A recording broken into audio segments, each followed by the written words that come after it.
An ideal weather day here in Talladega, Alabama. Glad you're watching NASCAR on Fox. And if you were to Google where we are exactly, well, you can get here by going off I-20 from either Birmingham or Atlanta. Let's head outside the Hollywood Hotel to the Ford Cutaway car. Our Jeff Hammond shows us how today's driver-to-driver-to-driver communication will work and how it might affect the race we're going to enjoy today. The bus in Daytona was driver-to-driver communication. Today will be no different. And here's how they do it. A switch inside the car allows them to have up to 16 channels on one radio. That means I'm talking to Denny Hamlin and I want to switch to Greg Biffle. It's very simple. Just take the dial, switch it right over there. Now I'm talking to Greg Biffle. And if 16 is not enough, we have a switch on the dash that also allows us to switch to another radio. Now we're talking up to 32 drivers. The guy who wins the day, well, he'll be communicating with everybody. Thanks, Treff. And it's made this race the most competitive with 88 lead changes last year. And even yesterday, a record-setting day of lead changes. So the drivers strapping in, getting ready to go. And you saw moments ago Auburn head football coach Gene Chizik, the Grand Marshal, the crowd made up of Auburn and Alabama fans. Now, for the most famous words in motorsports, please welcome head football coach for the national champion Auburn Tigers and National Coach of the Year, Gene Chizik. War Eagle. Gentlemen, start your engines.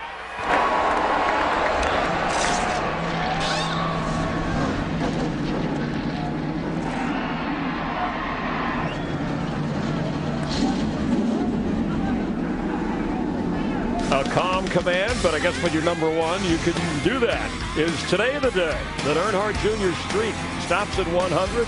Talladega, straight ahead on Fox. And it's hey now, here we go. Gonna get a little bit sideways. NASCAR Sprint Cup Racing from Talladega. Sit back, relax. Catch your breath. You'll be holding your breath at the end of this one. We'll be enjoying it with you. Errands $4.99. As Jeff and I will hand it off upstairs to the guys who take you through the races whenever there's NASCAR on Fox. Mike, Daryl, Larry, you guys ready to go? Chris, this is the most unpredictable venue in all of stock car racing, and it has been since they opened it in 1969. 10 drivers have scored their first ever Sprint Cup win here. 7 of the last 11 races decided by a last lap pass. And Daryl, in both of yesterday's races, the driver who led into turn 3 was not in front of the field when they got back here to the start-finish line on the last lap. Well, Mike, my favorite thing is that we don't make this stuff up, folks. This really happens. Unpredictable, yeah. Would you predict a guy that was a lap down at some point in the race could come back and win? It's happened. Do you think a guy with a wrecked car would have a chance at winning here at Talladega? It's happened.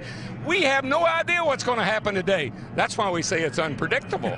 And we promise it's going to be exciting. So, Larry, what makes a winner here at Dega? Well, it's about speed, but it's mainly about trust and faith in the other drivers. And it may not be a driver that's your teammate. These drivers are going to be pushing each other around here at almost 200 miles an hour. And here's the key. When you're the driver pushing the other car, you're having a lot of faith and trust that he's taking you where you need to go because you cannot see. So you talk about a lot of trust and faith. That takes a lot there at, as I said, 200 miles an hour. Folks, it's like you driving in a blinding snowstorm and all you can see are the tail lights of the car in front of you. Oh, and yes, you're doing over 180 miles an hour. Now, we have this new type of racing where they come 2 by 2, and we talked to drivers about what they learned about this type of racing in February in Daytona. Let's face it, going into Daytona, none of us knew how to race 2 by 2 like that. You know, we'd never done it before. I almost lost a lap because I lost my drafting partner. So, man, it's just about staying committed to the guy you're with. If we see a 2-car tag team style drafting again, I think everything we learned at Daytona transfers to here. I did learn one important rule at Daytona, and that's not to change lanes before the start-finish line. So you can count that I'm not going to make that mistake. They have left pit road and they're ready to race at what has historically been the world's fastest speedway. Let's have a look at the starting lineup for today's race. Jeff Gordon now third on NASCAR's all-time pole list alongside the 2006 winner. All 4 Hendrick cars at the front of the field.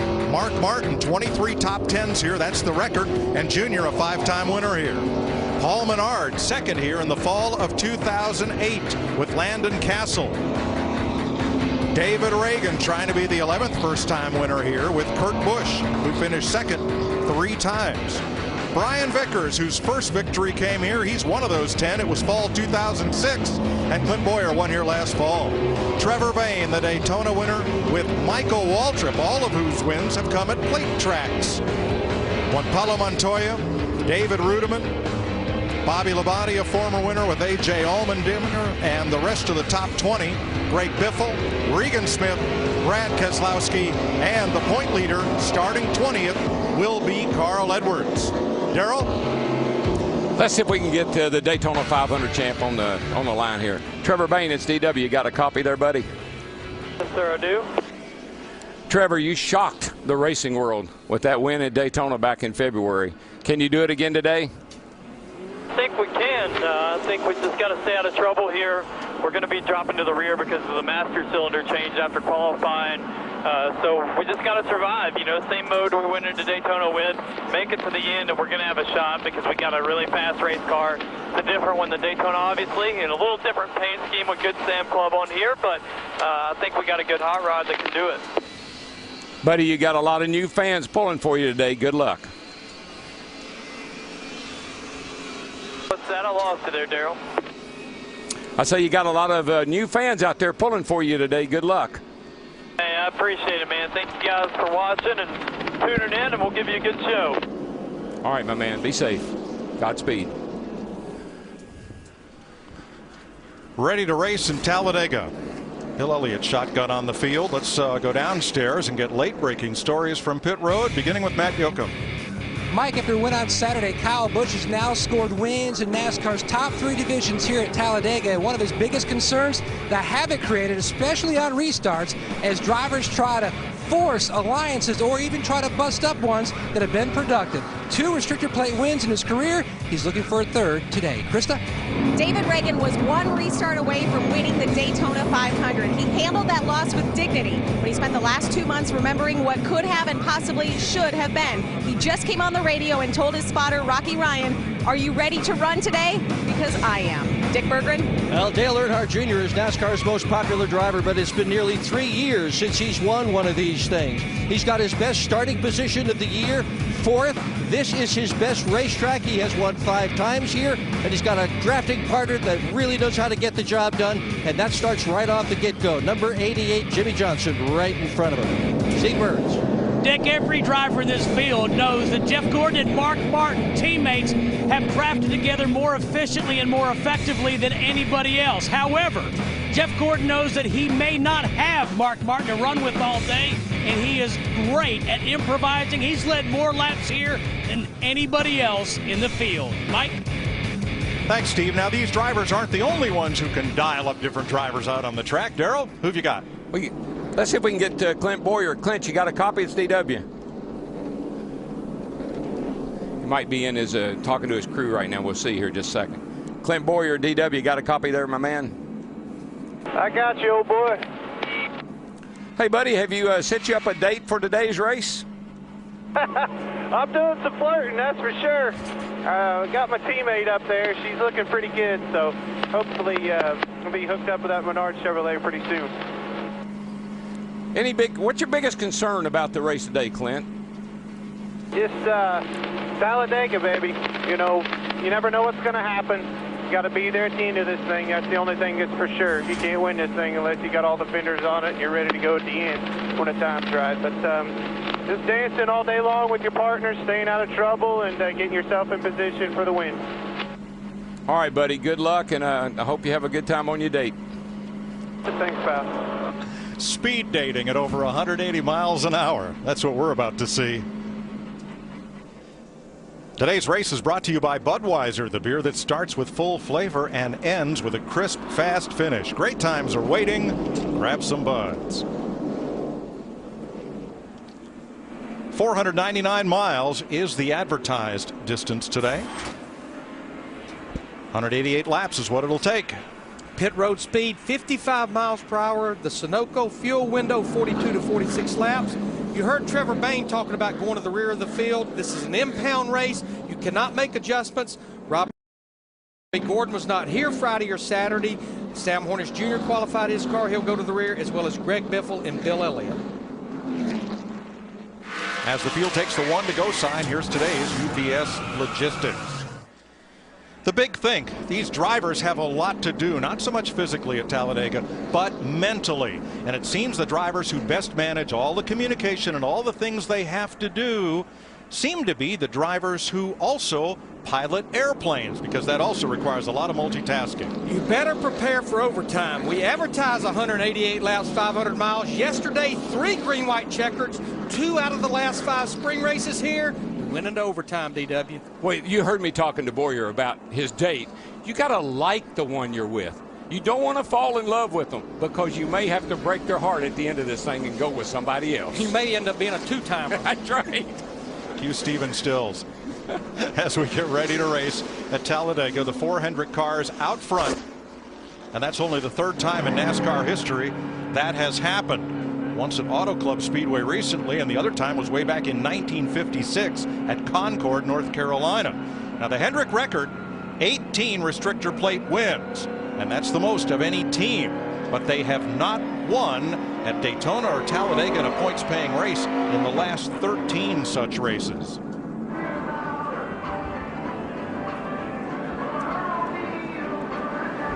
This week's Chevy head-to-head compares the 2 active drivers with the most wins here at Talladega, Jeff Gordon and Dale Earnhardt Jr.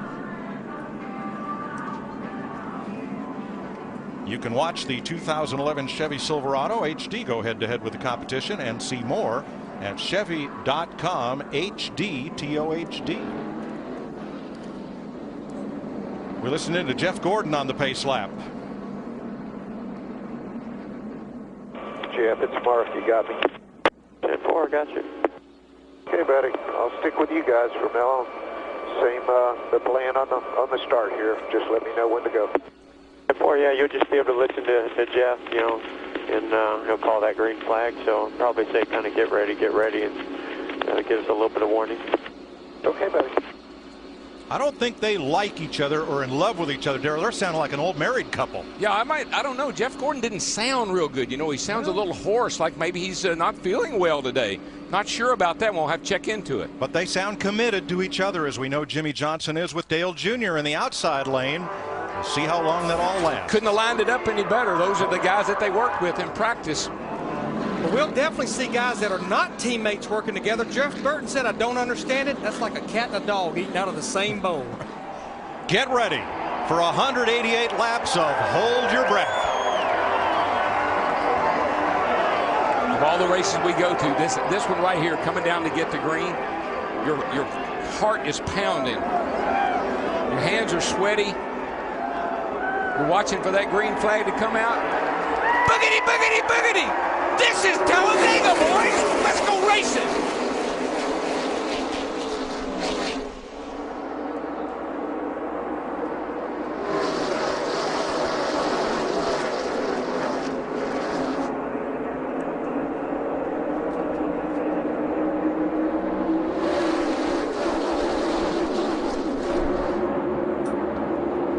Wide turn 2, Matt Kenseth trying to make some way up the middle. Boyer in the center. We saw Jamie McMurray in the 1 car, just like at the start of the Daytona 500, drop back, waiting on his teammate Juan Pablo Montoya in the 42. That is a teammate when you're back up to pick up your teammate to go racing. Which Hendrick car will lead the first lap at Talladega? Gordon on the inside, Johnson on the outside, Gordon by 2 feet. And that is just, is that not ironic? It's a lot that we saw Kevin Harvick practice the move that won him the race here last year. Those 4 guys at the front of the field, that's exactly how they practiced in that short practice session we had.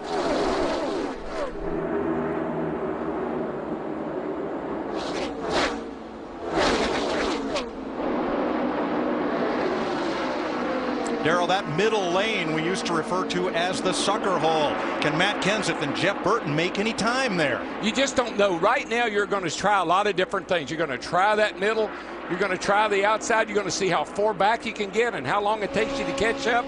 You got a lot of things to work through right here early in the race. And we're looking at Denny Hamlin there in the 11 car in the middle. He really doesn't have a partner. It looks like Martin Truex Jr. in the 56. We're riding with him, trying to get to the rear bumper of Hamlin.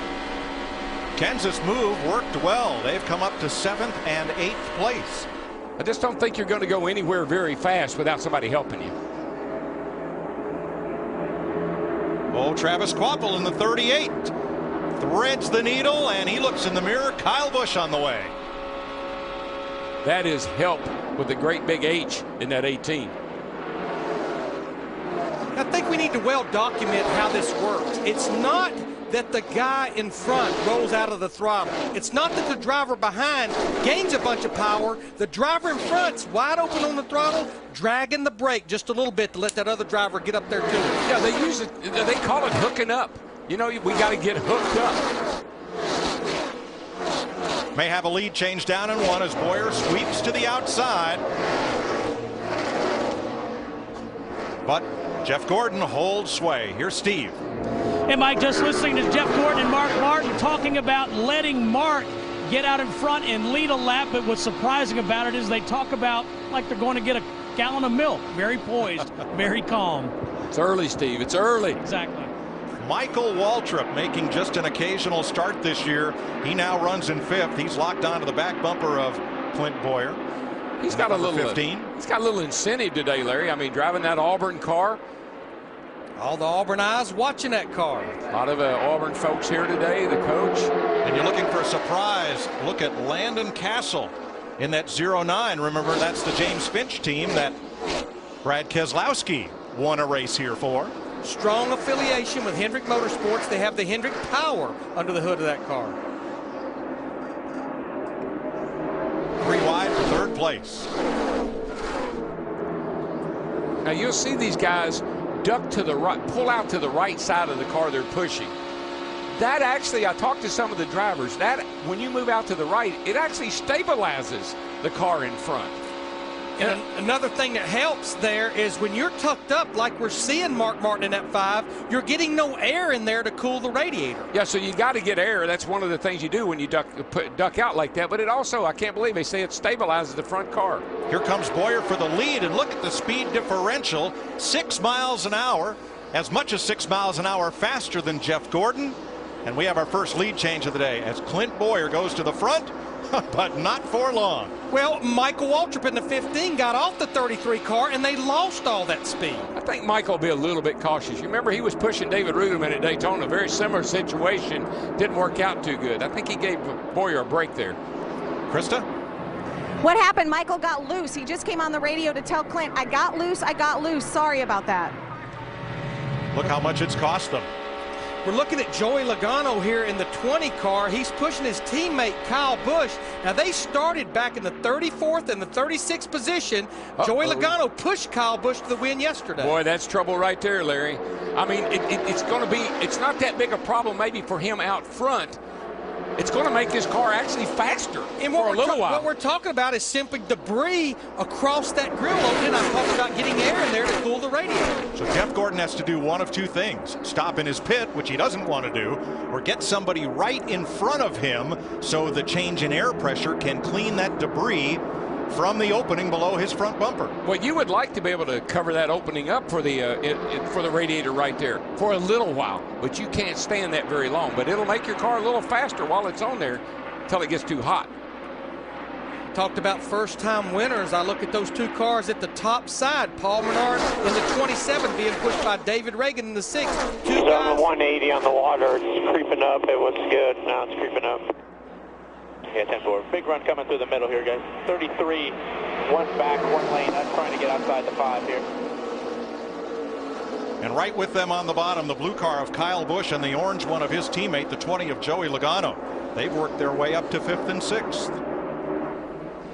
They didn't have that speed for qualifying, but we saw in drafting practice on Friday where they were really good in this configuration right here. And now to the outside, the 39 of Ryan Newman, a Chevy being pushed by the number 11 Toyota, Denny Hamlin. Boy, that Ryan Newman has some of the worst luck on these restrictor plate tracks.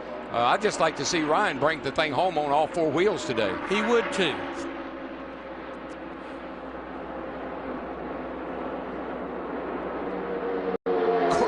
I just thought about that race yesterday. Mike Wallace, he got turned over on the back straightaway, did a whole flip, landed on his wheels, and he drove on. He drove on.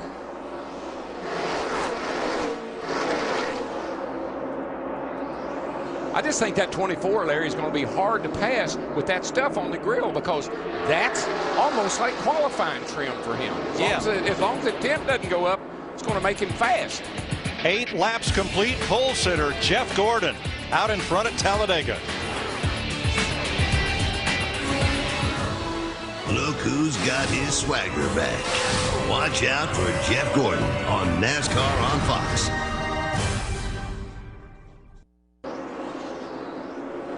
New leader at Talladega, Clint Bowyer, with help from Michael Waltrip, have gone to the front. Jeff Gordon and Mark Martin have drifted way back outside the top 20, as did Jimmy Johnson and Dale Earnhardt Jr. when they exchanged positions to get the other car out in clean air. Up front, this is a most unlikely pairing. A couple of years back at Bristol, Bowyer climbed out of his car, pronounced Michael Waltrip that day the worst driver on the track. And now they're working together and leading the race. I always ask Michael, I said, Michael, what's your favorite track? He said, DW, if I only ran Daytona and Talladega with restrictor plates, I would be happy. How about Kurt Busch in that 22 car? He's getting a push from Landon Castle in the 09. Kurt Busch won 2 of the 3 big races at Daytona back in Speed Weeks. Couldn't close the deal on the Daytona 500. Here comes that train up the outside, and it's Jimmy Johnson, 48, and Dale Jr., 88. Big head of steam. And then come the Toyotas of Casey Kane and the 83, Brian Vickers with him. Teammates working together also, and they have overhauled Bowyer's Express. Now, this was planned. These 2 cars, the 48 and 88, planned on working together as much as possible, just like the 24 and the 5 did.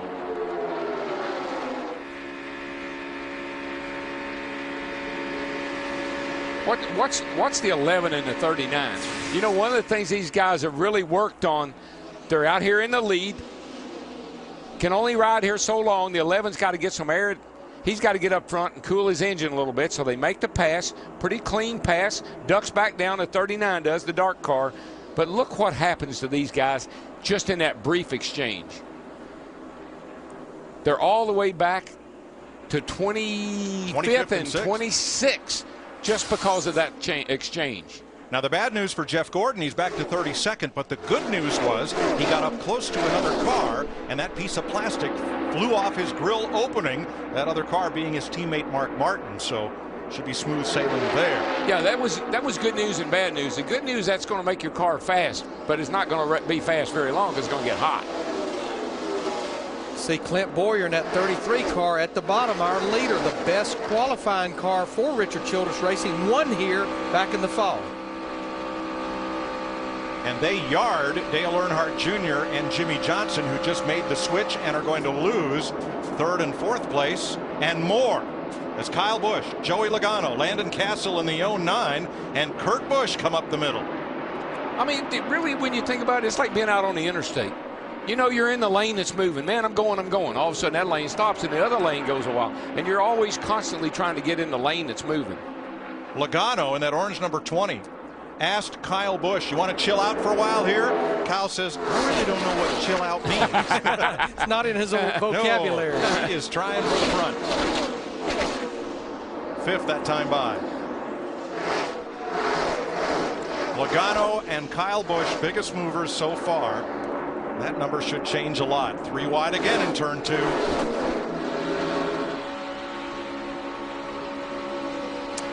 You know, you were talking about Kyle Busch. We see him over in the 18 car. Yesterday, Mike, he won this race in a car that he was going to take to the garage. He said it's wrecked. He was in a big wreck. I think we ought to park it. And that is just the sentiment that Carl Edwards relayed to his team on the pace lap today. just remember, yesterday the race was won by a car that was halfway destroyed. Anything we can do to get put back together, you know, with this 2-car draft, we can make something happen, no matter how ugly it is. Marcus Ambrose in the 9 working with Edwards. They slide up the racetrack a bit. You saw Newman and Hamlin going back toward the front. Always like the term staying in contact with the lead. I'm just not sure how far back you that you can get before you lose contact with the lead cars. Is half a straightaway too much? That's the question I think we're going to answer here with some of these fast cars that are about that far behind right now. Can they hook up and chase that lead group back down?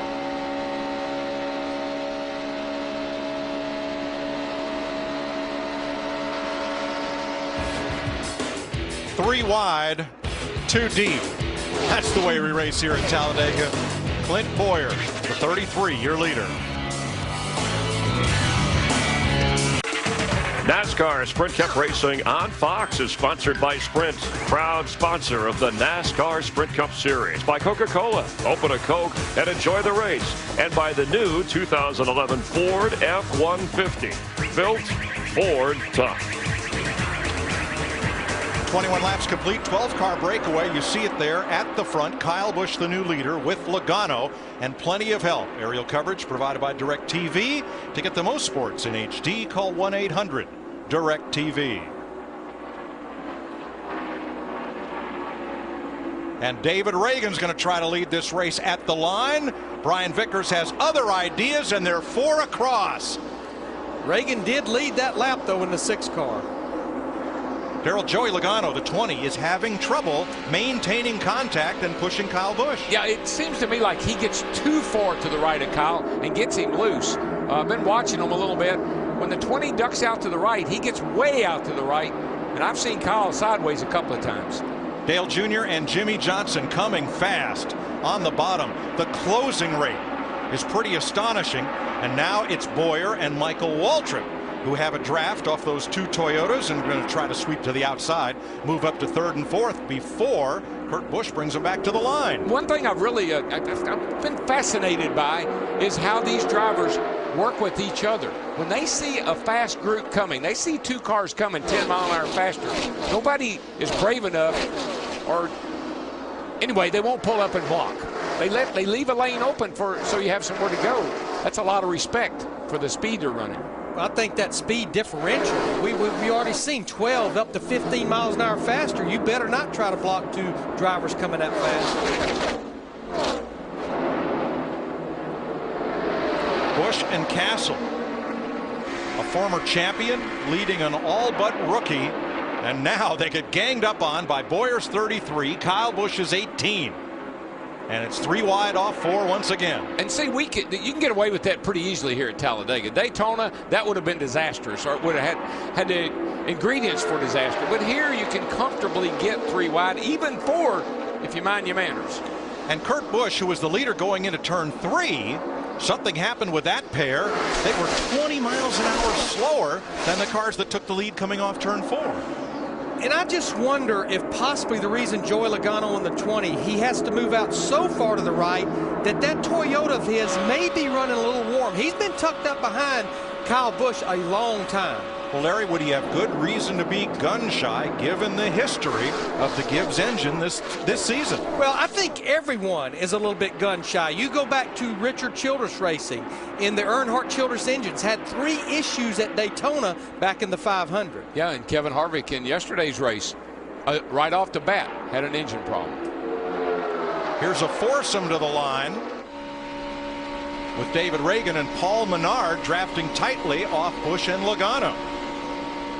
But you know what? When Kyle Busch looks back, he sees Joey Logano, and they just crossed the finish line leading the race. You don't really think he's that bad of a drafter. Pretty good partner right now. But he gets way out there. I know, look how he's over 2/3 of his car out to the right. He's got to be looking for some air to cool that thing down. Bowyer with Waltrip, the 33 and the 15. And here comes Kurt Busch back up the middle with Landon Castle in the 09. That's a Dodge and a Chevrolet working together.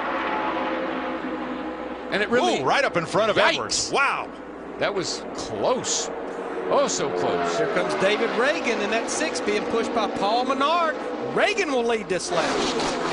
Let's see, that's 2 of our 4 dark horse picks right out front. That would be first-time winners. Yep. Bowyer wants the lead back. Menard, his teammate. Never mind that right now. He's got help in the form of Michael Waltrip, and Bowyer goes back to the front. And you know what? I am always amazed at how my brother runs at Daytona and Talladega. I mean, he doesn't race every week. He just shows up here at Daytona and Talladega and goes out there and runs up at the front of the field. That's pretty impressive.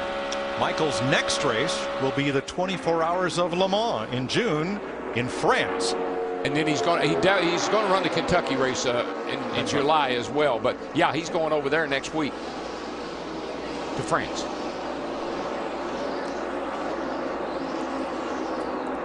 Bowyer Waltrip back to the front. Now Clint Bowyer has 3 teammates in this race: Kevin Harvick, Jeff Burton, and Paul Menard. But from the start, he and Michael Waltrip have been nose to tail, and it's worked well as around goes Vickers, and caution waves. Remember Brian Vickers in '83, he had been hooked up with his teammate Casey Kane in that 4 most of the first part of this race. Brian Vickers got his first win here at Talladega as he mistimed a draft off of his then teammate Jimmy Johnson. Johnson went spinning. Vickers went to victory lane. All right, let's have a look from the DirecTV blimp, and we're going to look at this group right here. It's down on the bottom. He's getting a shove.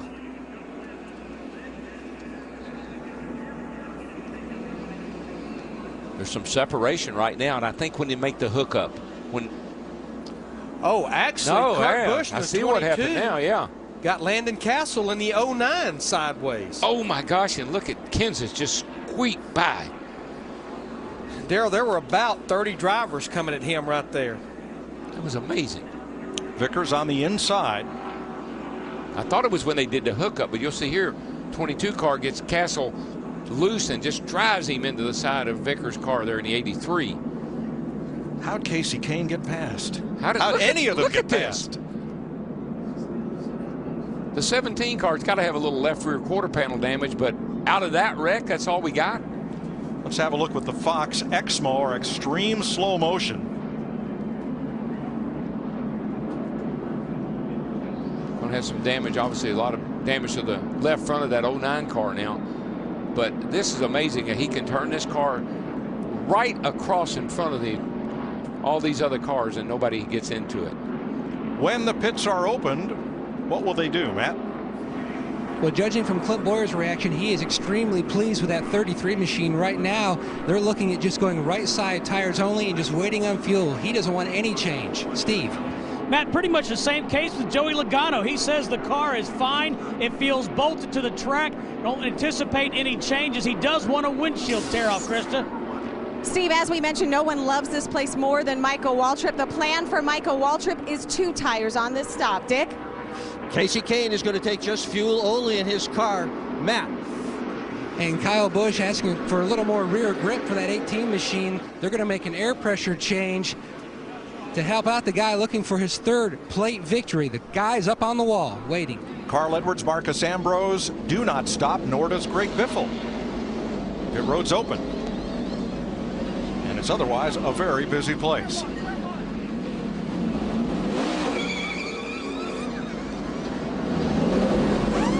I'm quite sure those 4 drivers that stayed out that they will be back to pit road because we're almost 2/3 way through a fuel run. Clint Bowyer leads them off the pit lane with Michael Waltrip, Casey Kane, then Jeff Burton and Kyle Busch, Menard, Kenseth, Logano, Reagan, Kurt Busch, and Keselowski. Little wheel mark on Dale Earnhardt Jr.'s right rear. Bit of contact between he and Jimmy Johnson as they tried to escape Brian Vickers. We're under caution in Talladega. Woo. He's still my mark. NASCAR Sprint Cup Racing on Fox is sponsored by Budweiser. Great times are waiting. Grab some Bud.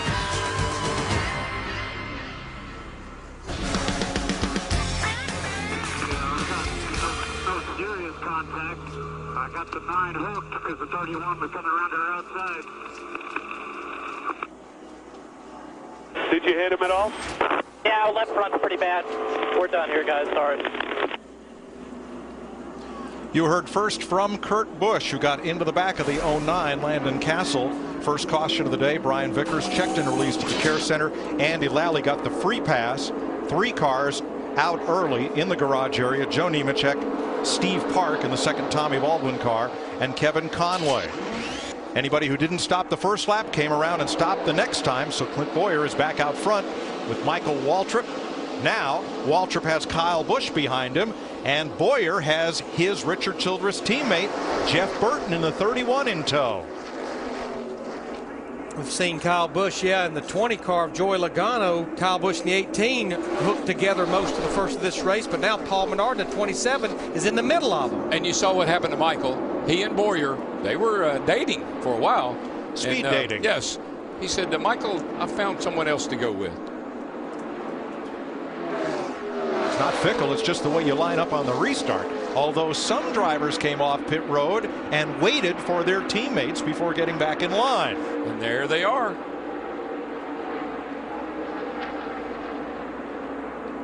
Bowyer and Burton out front.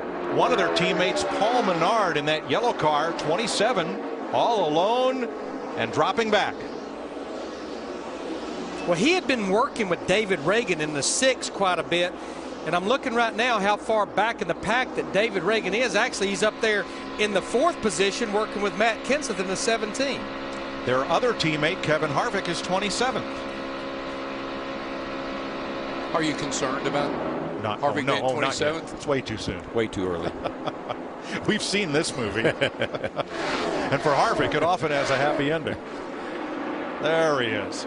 He picks up Dave Blaney in the 36. But a long way to go to get to the front, and plenty of time to get there. 156 laps. Richard Childress has had quite a weekend already. Yesterday, in the ARCA 250-mile race, his younger grandson, Ty Dillon, whose older brother Austin races in the Truck Series. Ty was the man who, 18 years old, he wasn't leading at turn 3, but he led at the checkered flag in a well-timed move that reminded Childress of one of his former drivers, Dale Earnhardt, who won here, I think, 9 times. I'm looking at Kurt Busch there in the 22 car. We know he was working with Landon Castle, who he got into the back of to cause that caution. He has now found his teammate, Brad Keselowski, in that 2 car. And you saw a slip between the 17 and the 6 that dropped them to the back of that pack. Well, yeah, because the 17 was just about to wreck. Got a couple of new players up here. A.J. Allmendinger in the 43 being pushed by David Ruderman in the 00. That pair in the center, those are your leading Dodge Chargers in the race, Busch and Keselowski, with Robbie Gordon, whose car was qualified by Sam Hornish Jr. further back. And Mike, everybody says, oh, I don't know, I like the pack racing. Well, what is 10 or 12 cars? That's a pack, right?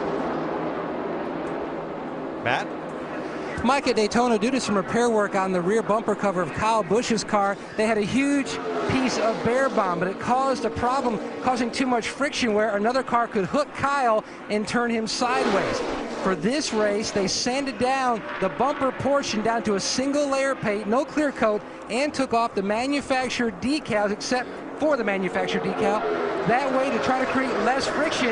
And he also asked, please do not duck out to Joey Logano unless it's on the right side, because that left rear corner is what causes problems. On the exchange, they lose the lead.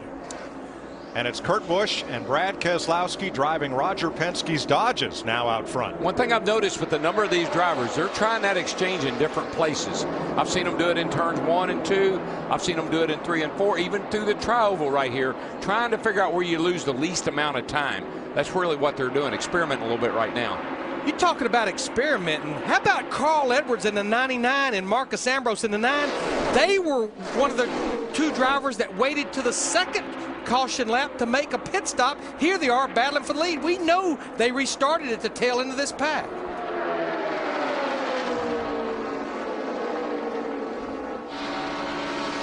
Trevor Bayne driving for the Wood Brothers, the Daytona 500 winner. Pardon me, coming through. He and Greg Biffle, who just signed a 3-year extension with Roush Fenway Racing. They are going to the front. And you know, Trevor at Daytona didn't want to be pushed. He wanted to be the pusher. But right now, he is getting a ride of his life. You see it right there, 5+ miles per hour faster. Look at that. Need a horn, man. Beep, beep, coming through. Bayne learned a lot at Daytona. Didn't lead a lot of the race. But you know what he really got out of Daytona, other than the trophy in the ring? Respect. Lots of respect.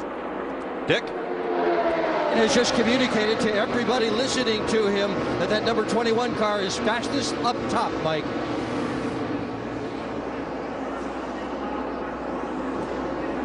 Around the outside, Boyer and Burton, they are teammates. They have each other's radio frequencies, so they're in close contact. Jeff Burton with a look high. Two more teammates, Logano and Kyle Busch. And Busch has the push, and here they come. Push to pass.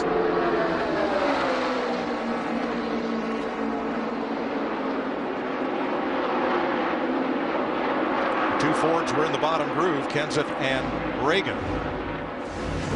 In 2 weeks, something completely different. Richmond under the lights, Saturday night short track style. NASCAR on Fox.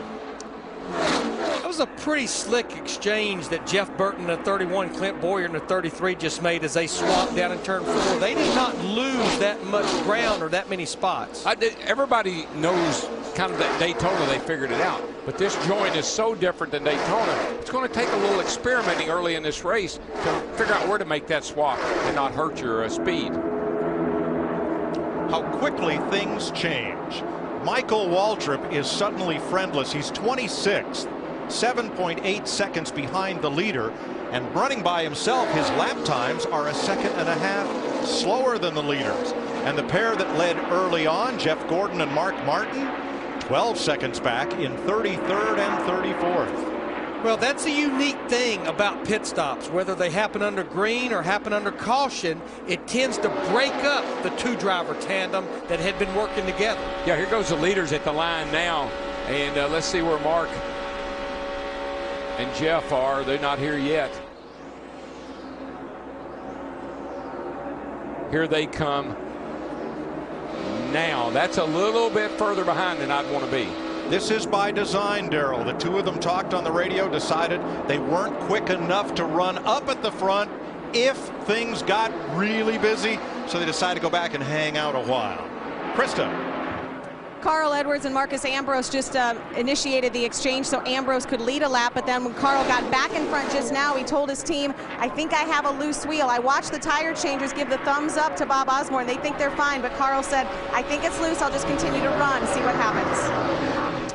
Just think about it, going around this racetrack over 190 miles an hour, thinking you might have a loose wheel. 40 laps complete. We are averaging a lead change every other lap. Matt Kenseth out in front this time.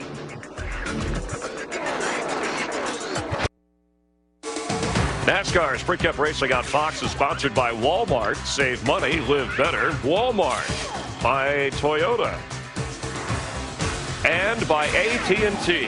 Rethink possible. 43 laps complete. Big log jam up at turn number 4. And look who's out front. Travis Kvapil is 3 laps down, but he is giving assistance to Casey Kane. Kane, the pusher, led a lap. Here comes Regan Smith on the inside with Paul Menard. 2 more of our could-be, would-be first-time winners. That 27 car, we seem to mention his name frequently. A lot in 2011, but there's a strong affiliation with Regan Smith and his 78 team with Richard Childress Racing. There's a technical alliance, plus they get engines from the same engine company. Menard at a top 10 at Daytona. Now, Tony Stewart is hanging way out back, 13 seconds off the lead with David Gilliland. Gilliland had a top 5 in the Daytona 500, and Stewart says, I like David pushing me, and kind of like just hanging out back here to see what happens. Almost the same situation here with Kevin Harvick in the 29 and Dave Blaney in the 36. They're sitting back there in the 36 or 26, 27th position. Their lap times have been pretty decent, but also Dave Blaney's race team gets their engines from the same engine company as Kevin Harvick. Based on your votes, the Pizza Hut fan favorite today is Jeff Gordon. He is back at 31st. Remember, he and Mark Martin ran up front from the drop of the green flag. Martin did not lead a lap, but Jeff has been out front twice for 8 laps. I think these strange situations that we're talking about, just it verifies what we were saying in the pre-race and what we've said about this place in general. Anybody can run up front. Anybody can win this race. I mean, you're running with guys that are running together. Look at this wad right here. I mean, the 18 and the 20 coming around everybody on the outside. Steve? Mike, Joey Logano talking about his car being a little free in the turns but good on the straightaways. He did say sometimes it gets a little unstable when I'm out front. That was a lot because his teammate Kyle Busch was pushing him and shoving him. But an interesting thing, think back to Daytona. Some of the drivers told me the cars were harder to drive on the straightaway than they were in the turns. Because in the turns, the cars are loaded up in the banking, and they had a lot of grip. Down the straightaway, the car kind of releases a little bit. The back of the car came up, and the bumpers didn't line up quite as good. Uh-oh. Backing up is Menard and Smith. I believe they just made the exchange to put Menard in front of Smith. And out front, here's the Dodge Rebellion. It's Kurt Busch and Brad Keselowski taking the lead from the Chevrolets of Burton and Boyer. Those two Dodges just charged to the lead. Yes, they did.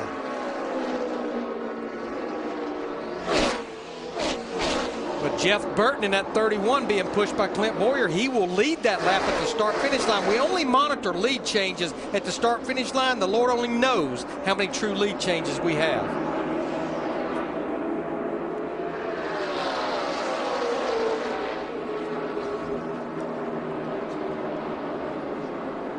Earnhardt Jr. now 14th. Jimmy Johnson 19th last time by. You see they are no longer in contact as drafting partners.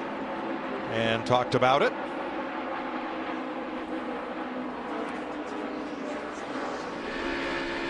Yeah, let's not get too far back. Getting that wad. That's a good spot. I'm just going to hold the wide open and see where I can go. Let's go. Yeah, 10-4, I'll follow you. So how'd that work out? Yeah. I don't know what you want to do. This is what I'm going to do. And hold it wide open. He did the same thing yesterday in that race. He told Almirillo, he said, hey, dude, at the end of the race, you go where you go, I'll go where I go. That was his way of telling him that's what I'm going to do. Lots of lead changes. Jeff Burton back to the front. The blue car in the middle is Keselowski. The one on the outside is Biffle, and the black car on the inside, that's the 17 of Kenseth. They all want to lead at Talladega.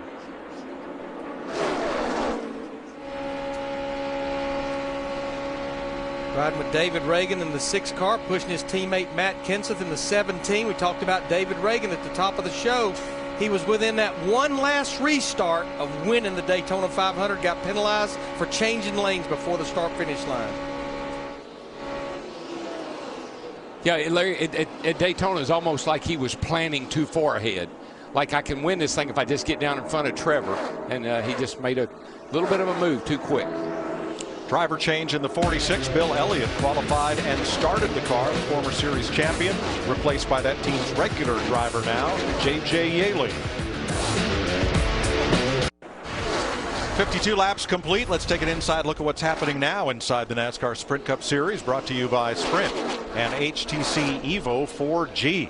Martin Truex Jr., fastest lap of this race, right on top of 200 miles an hour. Most laps led, that would be Clint Boyer, who's been out front 7 times for 16 circuits. Fuel your inner NASCAR fan with live in-car audio and real-time stats. Available on NASCAR Sprint Cup Mobile, the new HTC Evo 4G, only from Sprint at sprint.com/speed. We have a new leader. You hear anything? Yeah, that was not an earthquake. That was the crowd here at Talladega when Dale Earnhardt Jr. took the lead a second ago. We have another new leader, Brad Keselowski, who will lead to the line. Ooh, 3 wide. Kenseth up the middle. And the leader is Kenseth. Half a car length. I know we've got 134 laps to go, but don't be surprised that that's not the way this race ends in 134 laps. 7 of the last 11 Talladega races decided by a last lap pass. More like a last 100-yard pass. By the time I get down here to the start line, it's crazy.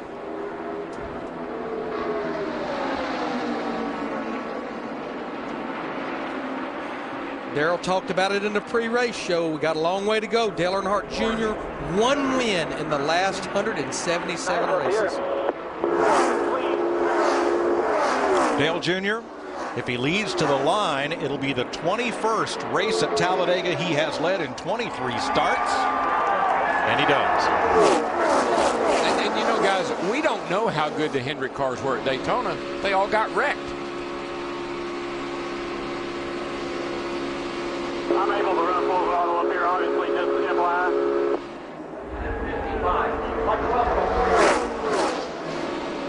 They call it Junior Nation, and for good reason. He is by a wide margin NASCAR's most popular driver. Especially when you get to Talladega. I mean, if you say Talladega to anybody around even Franklin, Tennessee, or anywhere down this way, it's always Junior.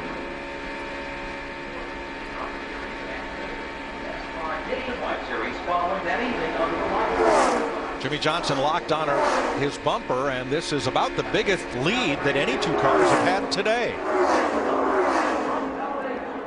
Greg Biffle will be 3rd across the stripe. And that big lead, 6/100ths of a second to Johnson, 6/10ths back to Biffle. This is where we used to call Junior the Pied Piper. Remember, if he went low, everybody went low. If he went high, everybody went high. If he pitted, everybody pitted.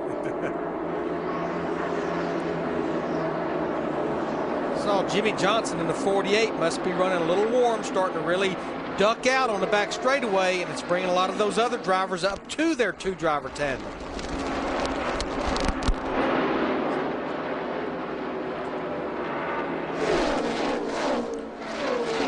Greg Biffle moving on the inside with help from Daytona 500 winner Trevor Bayne.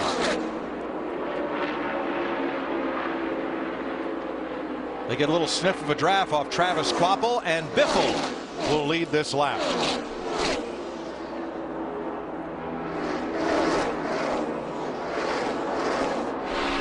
And we listened in on Dale Earnhardt Jr.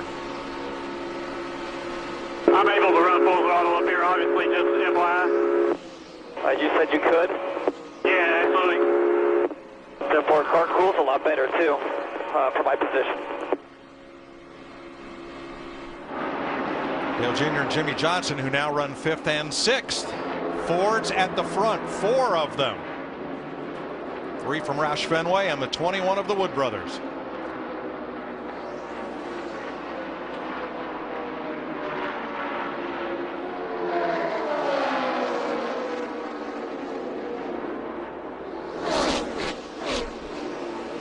And Greg Biffle leads another lap.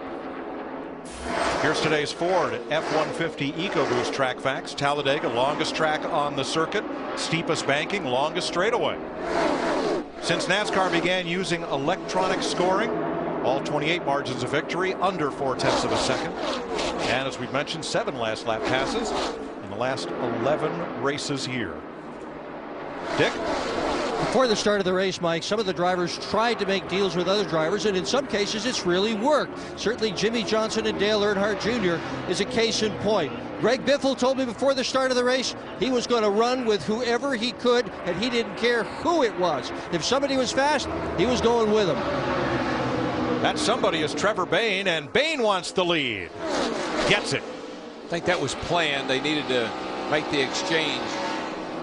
Trevor must have been getting hot, but boy, look what it does to you when you make that change. Lose so much momentum and lose the draft. We saw a 5-car draft a bit ago, and they were running almost a second slower than any of the pairs or speed dating cars up toward the front. we're within about 10 or 12 laps what would be green flag pit stops. It's pretty exciting on pit road under caution. These guys go from over 190 miles an hour down to 55 on pit road. It gets real exciting trying to do it as a two-driver tandem. And then, Larry, I'm curious to see if anybody, what they'll do for tires. Remember Daytona, guys hardly ever change tires at Daytona. They took 2 a couple of times, 4 only once or twice during a 500-mile race. All right, we're going to take a pit stop so we can be back for theirs. Dale Earnhardt Jr. leads 60 laps into the Aaron's 499. There's danger around every turn, but Junior isn't afraid. This is NASCAR on Fox. NASCAR Sprint Cup Racing on Fox is delivered by Pizza Hut. Don't wait for the last lap. Order now to get your favorite pizzas at low prices. 63 complete, still under green. Bobby Allison, 1987, cuts down a right rear tire, cuts down the catch fencing. The race is red flag. The fence repaired, the race resumed. Allison was unhurt. The ironic thing about that, Mike, Harold Kinder was in the flag stand. He never stopped it. He pulled that yellow flag out and started waving it. He never budged.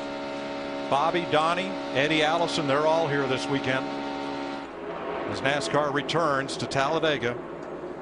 The Alabama gang reconvenes.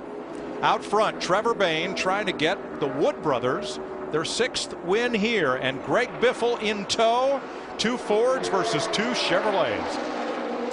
Greg Biffle took his name off the list of free agents for 2012, just signed a contract extension with Roush Fenway this week. I like his hood on his car, big blue, but it's got 3 for 3. 3 for 3M and 3 more years with Roush Fenway, which is pretty cool.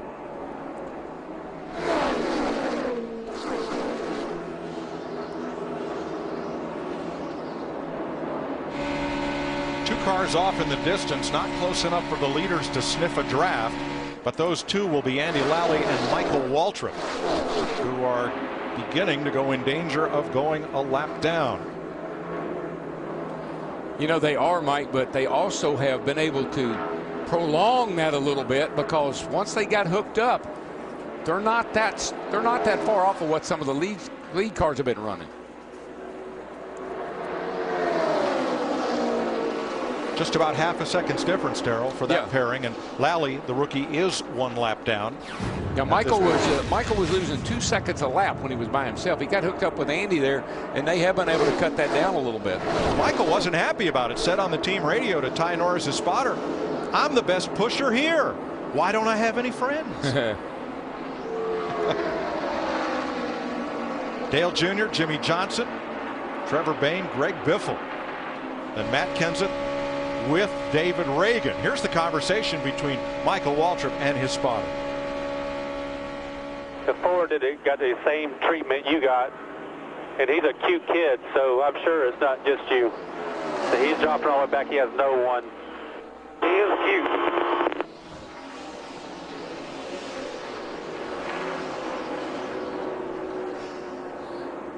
Leave it to Michael. He'll have a good time out there. Sometimes you just have too much time on your hands. You know, he gets lost the lead draft. He's kind of riding along by himself. And here come the leaders. You can see they're only about 5 seconds behind Michael Waltrip and Andy Lally. Now within about probably 5-6 laps of what will be green flag pit stops. But I am noticing one thing, Larry. When that 48 and the 20 and the 88 got out front, they have run some pretty good lap times, and nobody's been up there really chasing them. I mean, they gotten close to them, but haven't been able to get by them yet. But Darrell, look at this kid from Knoxville, Trevor Bayne. Anybody who thought the Daytona 500 winner was a one-hit wonder should be watching this race. There he is, hard at work in the cockpit of the Wood Brothers Ford. He's in 3rd place, and they're looking right at the leaders. Here they come. Yeah, he just turned 20 back in February. This is only his 9th Sprint Cup Series start. His first start was at Texas last November. He won the Daytona 500. Neatest thing about this kid, he spends time during the off-season in an orphanage in Mexico doing work down there. Bayne is only the 2nd driver ever to win in his first Daytona 500 start. Well, Lee Petty won the first one in 1959. Of course, that was his first start. Starting to see some early pit stops with Robbie Gordon and Casey Mears. Here comes Carl Edwards in the 99, Marcus Ambrose in the 9. Green flag stops. Krista? Carl Edwards and Bob Osborne had planned to take 2 tires, but about 2 laps after they made that decision, they changed it. They said, let's play it safe and take 4. Carl still feels like he has a vibration in the front of his race car. Casey Mears and Robbie Gordon also making pit stops. Juan Montoya and his teammate Jamie McMurray are in as we begin the second round of pit stops and the first round we've had under green. As these 2 drivers come in, like you see Montoya and Jamie McMurray there in the 42-1, you have to make sure, Steve, that you're on the same agenda as far as what you're going to do. And Larry Mack, they have not deviated at all once the green flag fell. Jamie McMurray in the 1 car on your right, while Pablo Montoya, his teammate, have been running nose to tail the entire time. And again, just trying to keep the fenders on those race cars. Montoya and McMurray both completing service. Allmendinger's in. Logano and Kyle Busch, teammates, pit together. Ryan Newman and his non-teammate drafting partner, Denny Hamlin, are also in. Matt? Mike, expect another chassis adjustment for Kyle Busch. The car is just a tick on the free side, especially when the exchange car dips out, Steve. And Matt, Joey Logano echoing what he said moments ago.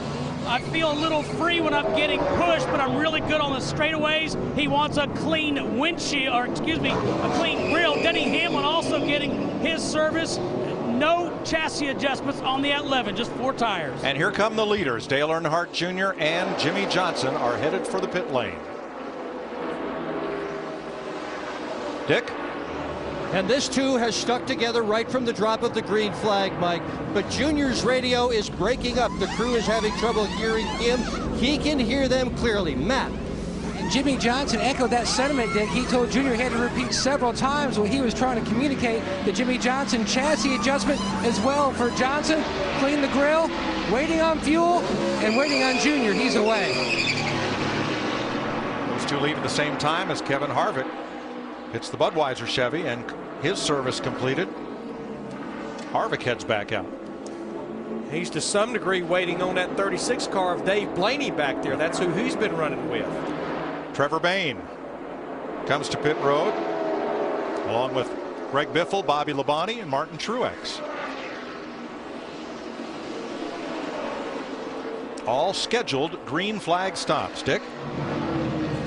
And Trevor Bayne on pit road, having to start at the back of the pack, has made absolutely no difference to young 20-year-old Bayne. He has been running up front, picking and choosing who he wants to run with, and it hasn't mattered.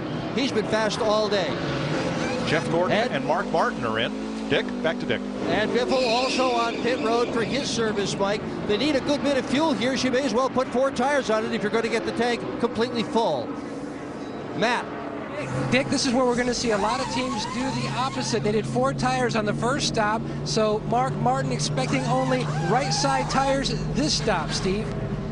And Matt, Jeff Gordon saying his car is absolutely fine. There you see it on the right of your screen.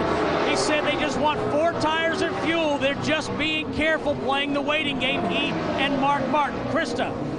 Matt Kenseth had wanted to come in 1 lap sooner, but he couldn't make his exit, meaning he couldn't get to pit road, so he and David Reagan had to stay out 1 lap longer. Jimmy Fennig, the crew chief, was worried they'd run out of fuel. It's 4 tires. David Reagan, of course, sticking with Matt Kenseth, and Matt said, David, if I lose you, we get back on track, wherever you are, I will come find you. So only 2 of the lead lap cars have not come in, and they are the leaders. You see on the left of your screen, teammates Clint Bowyer, Jeff Burton. And that's the big thing, and our guys and girls on pit road well documented it. The big issue is make sure you get the car full of Sunoco race fuel. Kyle Busch tail into the lead lap there with Ryan Newman, but of course Bowyer and Burton will have to pit. But what's interesting is I look at Ryan Newman and Kyle Busch. Let's take a look at Trevor Bayne's pit stop here. Right front, Larry. The guy on the right front was having it. He couldn't get the tire out. Remember at Daytona, the shock wouldn't let the tire fall down, and it cost him a lot of time at Daytona. And the jack man had left the jack to do something at the rear of the car. He wasn't in position to raise it higher for the tire changer.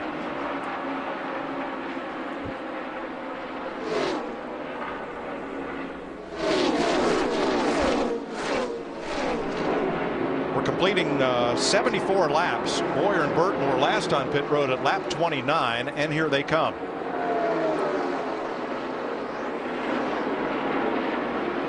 "46 laps on this tank of fuel, Dick.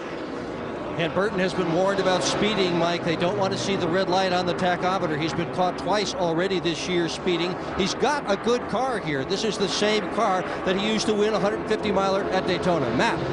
His teammate Clint Bowyer already in his pit box.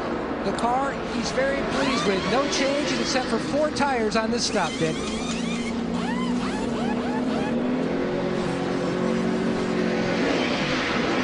This cycles the lead back to Jimmie Johnson and Dale Earnhardt Jr.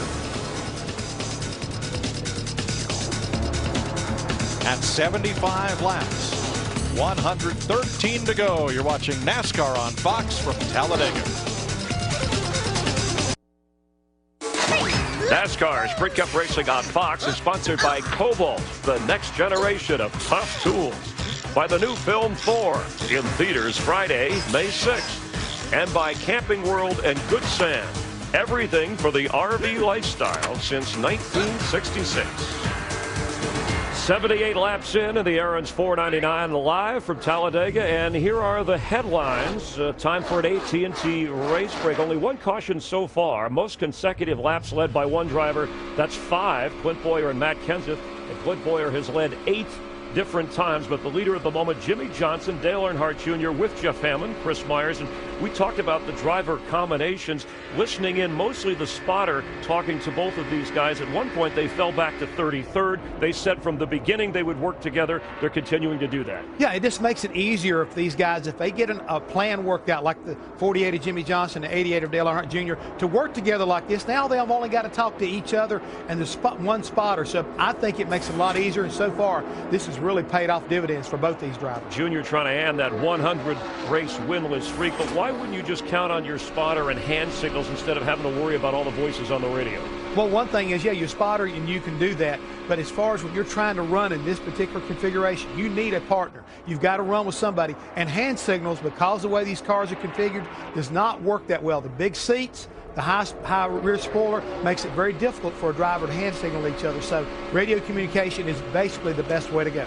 On to Carl Edwards. Told us on the pre-race show he would team up with anybody, friends, enemies, Brad Keselowski, Kyle Busch, it wouldn't matter. But you've been listening in with Marcus Ambrose, his Ford teammate, and _mate especially. Yeah, they were really having fun early part of the race when you saw both these guys up front leading laps. And once they had completed that, when Marcus Ambrose led a lap here, he and Carl Edwards agreed, we're just going to work together, kind of hang around the back and just take care of our equipment to the end of the race. Like he said, I want to be around at the end. They're both happy. They both got bonus points, and that's what they're doing right now, just kind of enjoying the Sunday. And different strategies. Pole sitter Jeff Gordon teaming with Mark Martin.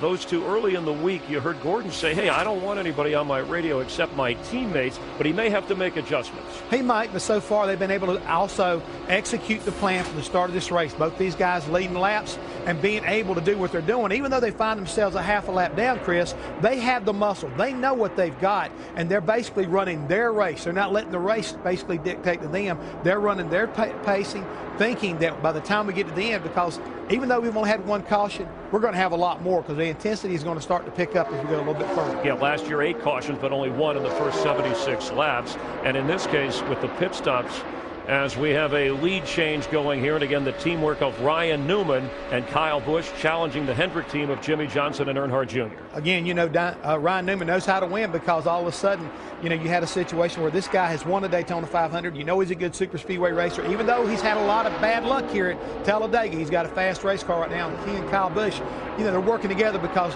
they got split up after the pit stop, so they had to find a new dance partner, and that's one of the things we talked about.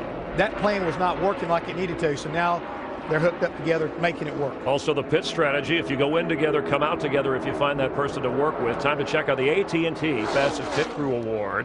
And you can text the car number for the crew you think will average the least amount of time to 234567. AT&T, the nation's fastest mobile broadband network, is getting faster with 4G. Let's rejoin Darrell, Larry, and Mike. And Mike, it looks more and more like two drivers' heads are better than one. Certainly, Chris. Here's how this pair got together. Ryan Newman and Denny Hamlin pitted on the same lap as teammates Joey Logano and Kyle Busch. But Logano and Hamlin were done about the same time. They pulled out together, and Kyle hooked up with Ryan Newman. They are at the front. Their teammates are 8.5 seconds back, 21st and 22nd.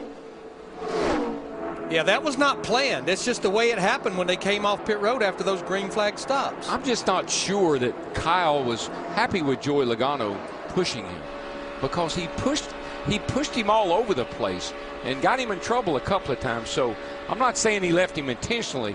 I am going to say he probably not too disappointed that he's running with his other teammate. They are together, and just ahead of them are Biffle and Bain, the two drivers that were leading this race just prior to pit stops. And Darrell, you pointed out Trevor Bain's trouble on pit road really was not the fault of the jackman leaving his post, but it was at the right front of the car. Yeah, they run a real aggressive shocks on the car, and it won't let the tire fall down out of the fender well. And when that thing gets stuck up there, that makes that tire changer's job very difficult. But even with the problem that the 21 car of Trevor Bain had, it still worked out, because I want you to look right here. It looks like right here that Greg Biffle's crew had a slower stop than Trevor Bain. True indeed. Difference is Greg Biffle elected to go with 4 tires, Trevor Bain with 2, so they were able to come back together even with the problem that the 21 had. And most likely they called an audible on the 21 once that tire got stuck up in there and they couldn't get it off. They probably called off 4 and just went with 2. And Dick, what do you got? Well, a couple things on Trevor Bain, Darrell. One is he's got a little vibration in the car, but more troublesome is he's got very little water pressure. Whoa. And this is a pressurized system on these cars, and the lower that pressure comes down, the more it'll start spitting water out at a lower temperature. Yeah, and if it's going down, it makes me wonder if he hadn't lost quite a bit of water. Obviously, that's what's happening. At the front, Jimmy Johnson, Dale Earnhardt Jr., 85 laps into the year. It's 4:99 on Fox.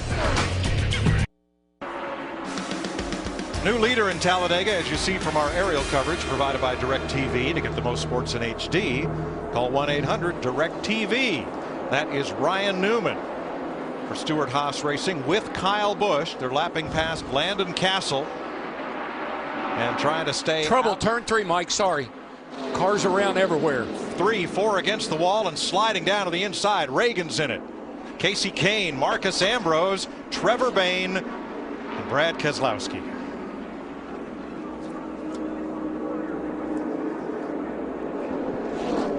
And a whole lot of dreams just went up in the fence in turn 3.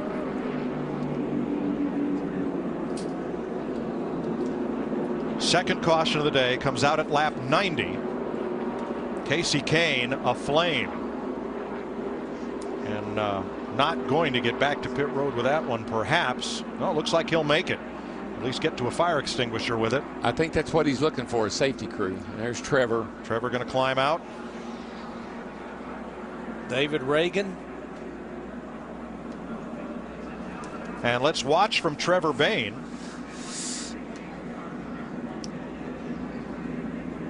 As Casey Kane climbs out, he's okay. And Keselowski may have been bumped by his teammate. Boy, it sure looked like it. Think back to that first caution, it was Kurt Busch that got into Landon Castle as well.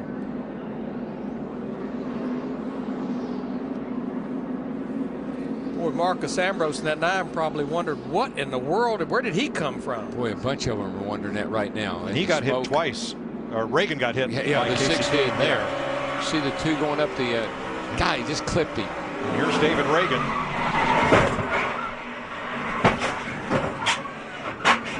Just getting pounded.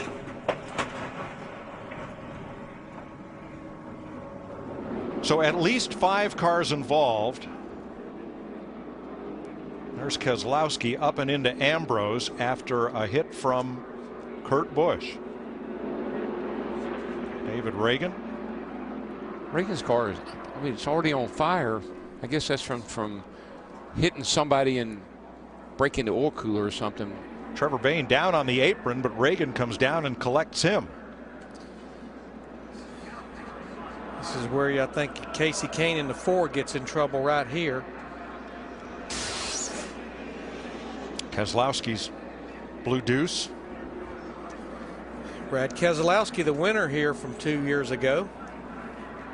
And there are the cars involved, most of which I believe will not return to the racetrack, and all of whom we expected might figure in the outcome of today's race. And you just never know. I mean, things have been pretty calm. I mean, the guys have been racing using good manners, taking care of each other. But we've had 2 crashes, 2 big cautions, and the common denominator has been the 22 of Kurt Busch. You see them down on the, here they come right back here, and it looks like that the 22 car of Kurt just got into the left rear of the 2 and turned him. And then watch, here comes the 4, Casey Kane. He's trying to get away, and down slides Reagan right into his path. He didn't even know he was there. He couldn't see him for the smoke. I know we can, but you can't when you're out there in the car. But I don't know where all that fire came from out of that. Yeah, he had not been hit yet. It didn't look like he'd hit anything yet. That's weird. Casey Kane. Mike, you talked about all 5 of these guys could be players. All 5 of these drivers had led this race at one point or another during the day. All right, we'll clean up. Pit road remains closed. We're under caution in Dega. NASCAR Sprint Cup Racing on Fox is sponsored by Sprint, proud sponsor of the NASCAR Sprint Cup Series. 92 laps complete under the second caution of the day. An accident triggered by Kurt Busch into his teammate Brad Keselowski. 6 cars involved in all. Pit road now open. Krista. The plan for David Reutimann to take 4 tires. This will be the first 4-tire change. He has taken 2 tires on both previous stops. Matt? Now, Kyle Busch likes to be the pusher versus being the lead car. He wants a chassis adjustment to try to keep gripping the car. They sent a message down to the 39 pit that they were going for 4 tires so that way Newman could be on the same page. Steve? Matt, on the last stop, A.J. Allmendinger in that famous 43 took just 2 tires. This time, the plan is to go with 4. He wants a windshield tear off, which he gets just now, and their service is done. Paul Menard out quick, so is Kurt Busch and Regan Smith. Caution flag pit stops. We'll have another look at what happened from Trevor Bayne's car. Bayne and Marcus Ambrose released from the care center after this pileup at turn 3.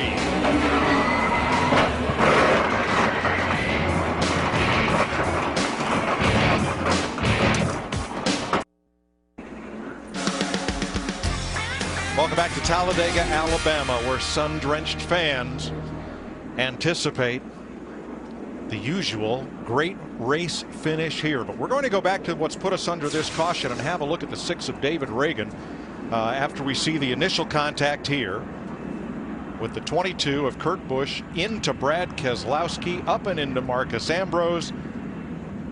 But David Reagan's car was aflame despite no contact until he tried to swerve and got into Trevor Bayne. It almost had to be blowing up. I mean, the engine must have been like perfect storm. Krista. We'll investigate further. Thanks, Daryl. Krista. Trevor Bayne watching our monitor to find out exactly what happened. What you saw, does that match what you think you saw when you were out there? I missed the beginning of that, but really what I saw, I was on Greg Biffle's channel at the time. I saw the 6 car blowing up in front of us. I saw fire coming out from underneath it, so I key up. I'm like, they're blowing up, they're blowing up. Greg did a good job getting off the back of me, but at the same time, somehow the 2 car got hooked at like the same exact time. So as he's getting hooked, I just went to the bottom, got on the apron, and then somebody came and caught us in the right rear. I didn't see yet who it was, but somebody got us in the right rear, and it was a hard hit. You know, we came from the apron all the way across into the wall, but, you know, I was pumped about our day with a good Sam Club Ford. I mean, we led some laps. Greg led some laps. We just worked with him all day, so it's kind of weird that we didn't have any other dancing partners, but, you know, I thought we were fast, thought we were going to have a good car at the end, but I knew we had to make it to the end, and we didn't get to do that, but really pumped about how good this 21 crew did get this car together. I'm glad you're okay. Thanks, Trevor. Thanks, Krista. David Reagan also released from the care center. You see him in the background. As let's give a listen to David Reagan's engine as he goes down the backstretch.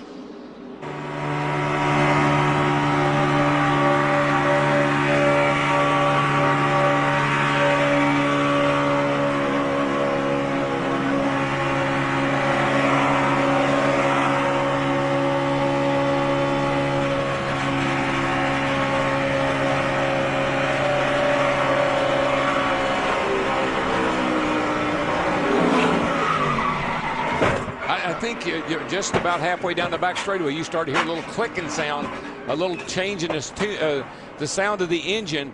And Trevor Bayne said he saw it blowing up. So how ironic the engine would blow heading into a wreck. Ready to go green.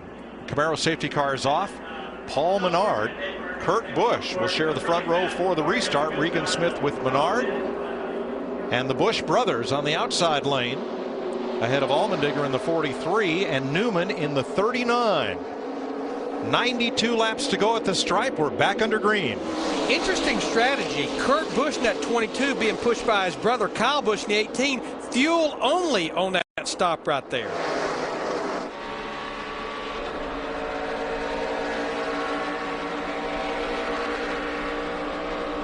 Boy, on the inside, Boyer and Burton, they get a full head of steam down the back straightaway, and they're trying to come up the middle for the lead.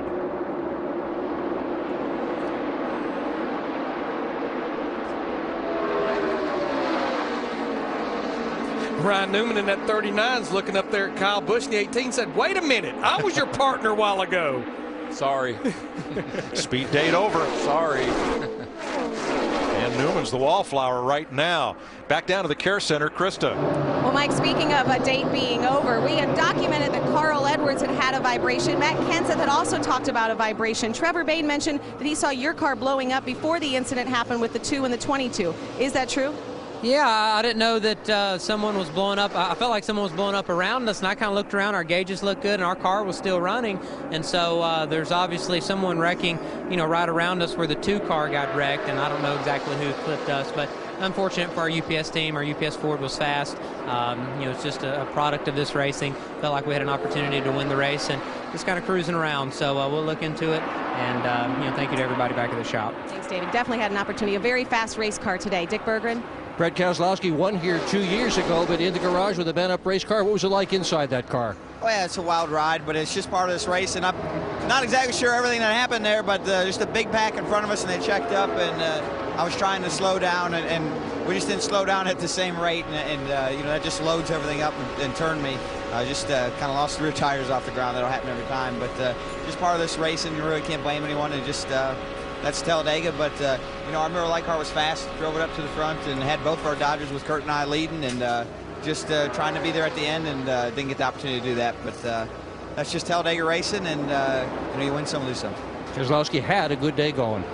Thanks, Dick. Like a hot knife through butter. That was Denny Hamlin's 11 and Logano's 20 as they sliced through the front 4. But when I listen to those interviews about that accident, Brad saying that, well, they were bottling up in front of us, had to lift up a little bit. That's why Kurt got in the back of me. Reagan doesn't even know if his engine blew up or not. We just saw the fire coming out of it.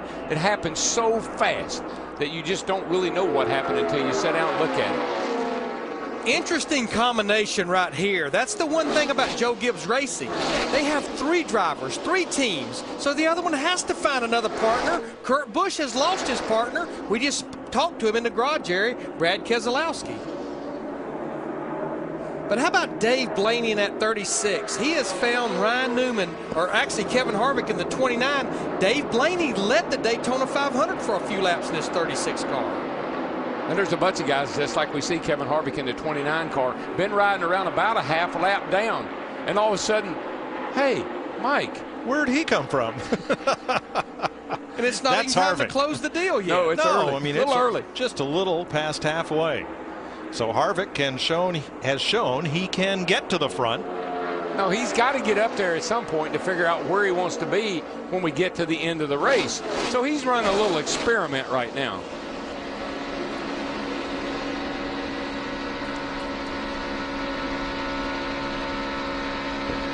I just think the same thing we saw at Daytona is probably going to be the same thing we're going to see here. The guy leading the race coming off the Ford is a setting duck. And so you got to figure out, okay, so where do I need to be and who do I need to be with? And that's what a lot of these laps are about right now. All of these pairs working in tandem. Call it 2-driver tango, speed dating, whatever you'd like to call it. And the pair at the very back of this group, I mean the way back of this group, is your Pizza Hut fan favorite, Jeff Gordon. Back there with Mark Martin, sticking to the plan, the old married couple. They're not up front speed dating. They're just riding along. 29th, 30th. 6.5 seconds off the lead. Not the least bit concerned with what's happening up front. They even made a second pit stop under that caution, as several other drivers elected to. But you know what? You kind of get a bit of a false comfort, because when you've been back there like that, out of harm's way, and they have a wreck like we just had, you say, okay, I told you so. I told you we're going to have the big one. You may have more than one, guys. That's the only problem. And they may come very late, part of our UPS logistics. Plan on this race possibly going into overtime. There they are. The other Hendrick pair, Jimmie Johnson and Dale Earnhardt Jr., 27th and 28th, just in front of Jeff Gordon and Mark Martin. And just ahead of them, a name we've not heard all day because he's been hanging out back, and that is Tony Stewart. Steve? And, Mike, that's an interesting combination as well. He's been running with David Gilliland in the 34 the entire race. For one thing, he trusts David Gilliland. And remember, Gilliland had a top 5 finish in the Daytona 500. But again, that's been Tony's comfort level, and that will change the later on in the race that we get. Steve, you mentioned that. I've watched their lap times, and they can mirror two drivers that's up there leading the race a lot in this race so far. And you know, Mike Larry, there's just drivers that you normally wouldn't find yourself racing with, but you're comfortable with them on tracks like this, Daytona and Talladega, because they're pretty smart guys and usually stay out of trouble. Carl Edwards led that lap. Bowyer back to the front on the inside. Martin Truex up on the outside. Here come the Busch brothers right up the middle. A couple other drivers that's made their way up there on the outside. Martin Truex Jr. in that 56 car, as well as Bobby Labonte. Remember, Bobby Labonte also had a top 5 finish in the Daytona 500. And trust me, every driver here remembers the Daytona 500 and how it finished and who was up there when it was over with. 85 laps to go. Clint Bowyer and his teammate Jeff Burton lead here at Talladega. NASCAR Sprint Cup Racing on Fox is sponsored by Dodge. Dodge, never neutral. By AT&T, rethink possible. And by Burger King, who reminds you to have it your way. 81 laps to go in Talladega, and we're creeping up on the record, the NASCAR record for lead changes. 88 last year, 50 already today. 21 different drivers have led this race. In fact, the most consecutive laps that anybody has led today. At one point, Jimmie Johnson led 7 in a row. That's it. And just remember, as I stated earlier, those lead changes are only monitored right there at the start-finish line, not all the way around the racetrack. Sponsifier's back for 2011. This year, the winning designer gets a personal visit from their favorite driver. Go online for all new ways to create, customize, and share your designs. Things heating up at the front, looking for lead change 51. Here it comes. Regan Smith and Paul Menard, neither of whom have ever been to victory lane in a Sprint Cup race.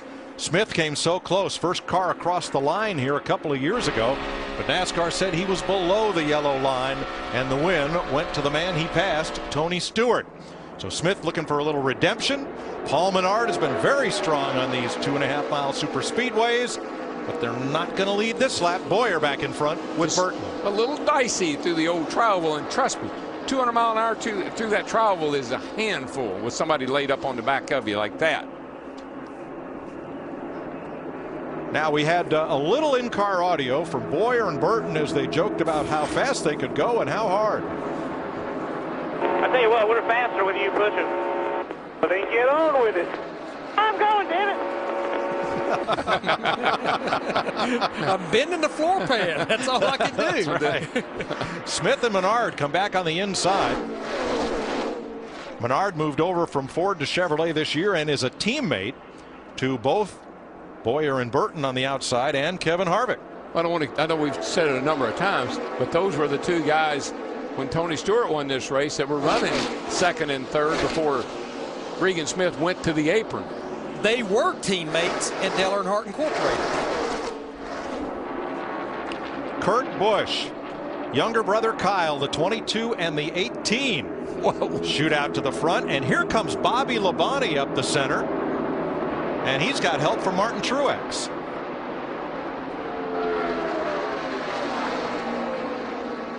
I'd say no question, two of the most pleasant surprises of 2011 is that 78 of Regan Smith and Paul Menard in that 27, qualifying and in the race. Well, Darrell said at the top of the show, if you can stay on the lead lap, you've got a chance to win this thing. Into the tri-oval, the start-finish line 1,000 feet away, and we will rank it up for you.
Bobby Labonte keeps digging, trying to become the 22nd driver to lead this race. 52 lead changes thus far. But they got hung on the outside, and now 5th and 6th are Labonte and Truex. And Mike, you got to love this kind of racing. Is there anybody in the field that hadn't had a shot at leading this thing? Is there anybody in the field that we haven't talked about? Yeah, J.J. Yeley. He's running third. He didn't even start this race. Bill Elliott started the 46. Yeley climbed aboard on one of the cautions, and here he is running third. Being pushed by Terry Labonte, two-time Sprint Cup Series champion. The problem, they did not pit that last caution. They're going to have to come to pit road within about the next 5 laps for a green flag pit stop. Back to Yeley in that 46.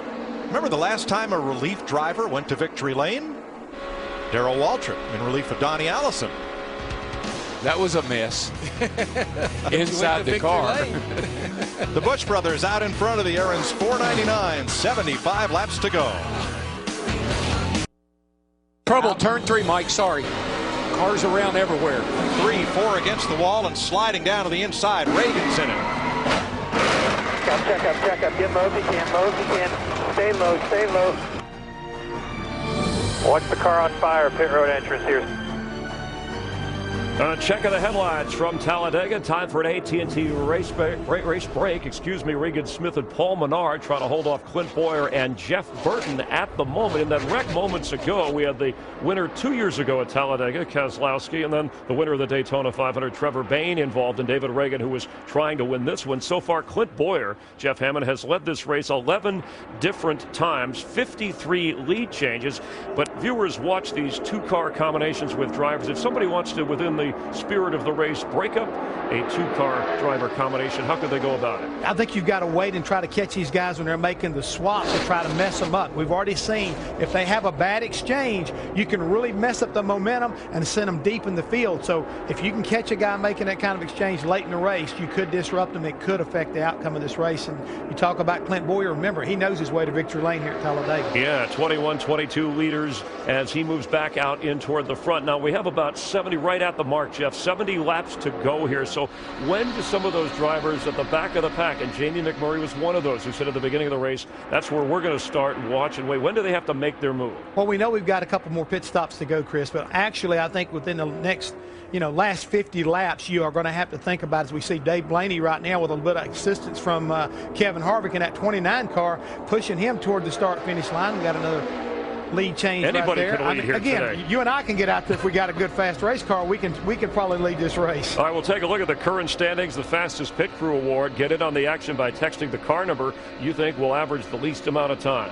AT&T, the nation's fastest mobile broadband network, is getting faster with 4G, and Clint Bowyer has led the most laps, Mike, in this race so far. 25, Chris. Jimmy Johnson's led 13. Nobody else more than a dozen. J.J. Yaley's made a pit stop under green. It's a 2 pit stop race from here.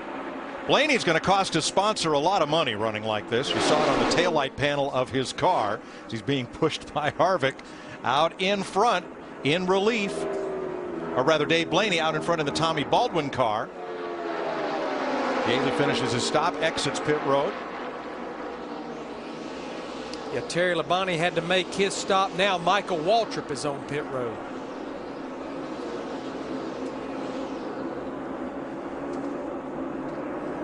Sprint users have spoken. Let's ride shotgun. Back here, brought to you by Sprint and HTC Evo 4G. Right along with Jimmy Johnson, Dale Jr.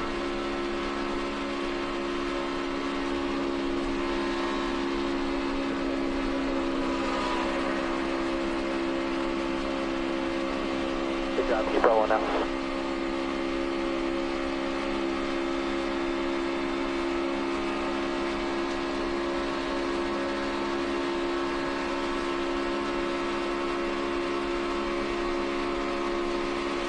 Fuel your inner NASCAR fan with live in-car audio and real-time stats on NASCAR Sprint Cup Mobile and the new HTC Evo 4G at sprint.com/speed. Darrell, I think you mentioned it a while ago. We're at commercial break. I think this was, what did you call this group back here that's back there lurking? Yeah. The Predators. The Predators are just laying back here, waiting to see what's going to happen. You see Jeff Gordon way at the back of the top of the screen up there. Comes Carl, a lot of good cars. Mark Martin, they're all just kind of laying back here, waiting just a little while. Yeah, all drivers that's led this race. But you know something, I mentioned in the pre-race, trouble on the back straightaway, going down the back into the third turn. I really believe that some of that trouble, what other than maybe right here in the tri-oval.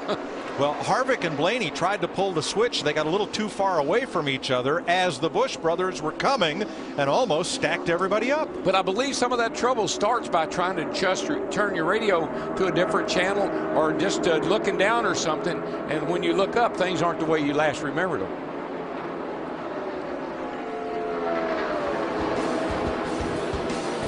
Kurt and Kyle Busch out in front of the field with 66 laps to go in Talladega, Alabama. NASCAR Sprint Cup Racing on Fox is sponsored by the new Chevy Silverado HD, Motor Trend's 2011 Truck of the Year. 62 laps to go in the Aaron's 499 on Fox. Sure what that is, but we're told it may have come off Clint Bowyer's car. NASCAR has observers stationed all the way around the racetrack to advise the tower if there's something on track that would provoke a caution. In my view, that looked like a piece of metal, actually. Not sure, but it sure did look like it. An interesting dynamic here. A 10-car breakaway from the field. And the next group back are 5 cars. Well, make that 8 cars now, drafting single file, old school, and there is the caution. Yeah, I think that was a piece of metal. I would have been a little concerned about that. Only the 3rd caution today. It comes out at lap 128 for that piece of debris up in the corner. Now, with this caution here, we know everyone will be on pit road. It makes it a one-stop race after this. There you go. There's where it came from. A piece of out from under the rear bumper of the 33 car here. You see it flying down the track. And when you look at everybody's front and rear bumper, they're absolutely already wore out. What are they going to do on pit stop, Steve? Mike, listening to Kurt Busch and Steve Addington. Steve Addington just asked Kurt, should we leave it alone right here? Kurt hasn't replied yet, but Kurt did tell his brother Kyle, hey, good job, Kyle. Kyle said 10-4. Let's see what happens on pit road. Matt? In the conversation between Kyle Busch and Dave Rogers, they were trying to extend their fuel window, having Kyle conserve fuel. He was breathing out of the throttle considerably, but now that all goes out the window. No changes on this stop for Kyle Busch. 4 tires. Nick? Regan Smith have been running together for many, many laps. Menard in car number 27 is going to pit, and all they're going to do is put fuel and right side tires on it. Krista? David Rudiman, not typically optimistic, but he has reason to be here. He finished 4th in the fall after leading 14 laps. He's been running very well with his partner A.J. Allmendinger for this race.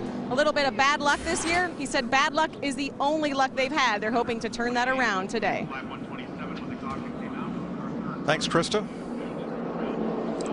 Third caution of the day in Talladega. Let's look ahead with NASCAR on Fox. April 30th. Our coverage continues. Saturday night, 7 p.m. Eastern, under the lights at the 3/4 mile in Richmond, Virginia. Saturday, May 7th, Darlington, South Carolina, 7 p.m. Eastern.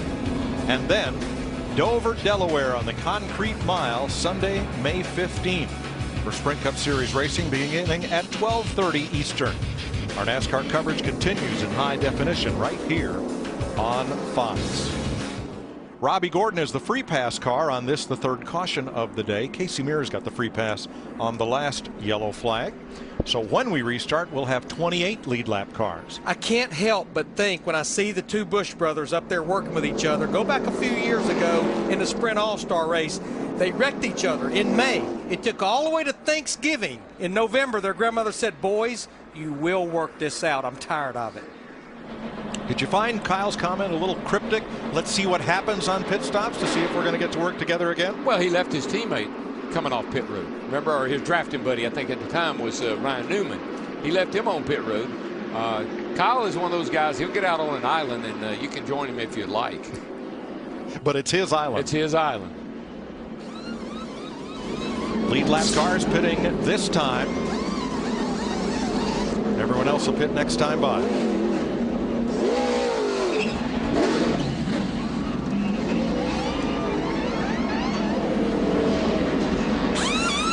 See Kurt Busch here, the 22 car going with 4 tires, and right now you see the official pointing. They've got a lug nut issue on the right front. You can see the crew member right there going around to put that lug nut on. What did Kyle say? Let's see what happens on pit road. Well, I think we just saw it. Now 7 lead lap cars did not pit as Paul Menard leads the race off pit road. Carl Edwards stayed out, so did his teammate Greg Biffle, along with 5 others. There is the call on the loose lug nut, remedied before the car left the pit box. We're under caution in Talladega. FXB, Fox TV, what's in the box for you?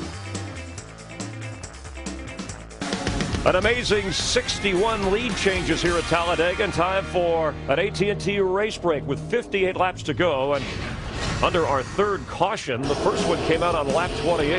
Landed Castleton loose and into the wall. Brian Vickers involved. Kurt Busch affecting that. And some of this 2-driver combination we've been seeing. Look at how Dale Earnhardt Jr. moves to the front with help from Jimmy Johnson on lap 90. This was the biggest one so far. Can always have a bigger one here. 5 cars involved. Kurt Busch triggering that. And on board with David Reagan, who has hopes of getting his first career win. Hit hard, everybody walked away okay. And that is the car of Kasey Kahne, who tweeted moments ago that I'm okay. And certainly his car was not okay. But Jeff, as we look at Tony Stewart right behind Casey Mears as cars cycle through, he has not been a player all day. Well, he's now elected to come to pit road and change tires on this 14 car once again, put him at the back of the pack. Things are starting to take a little bit of a kind of like a different look as we got late in the race, because we've been talking about the guys that have been staying in the back like the 14 car.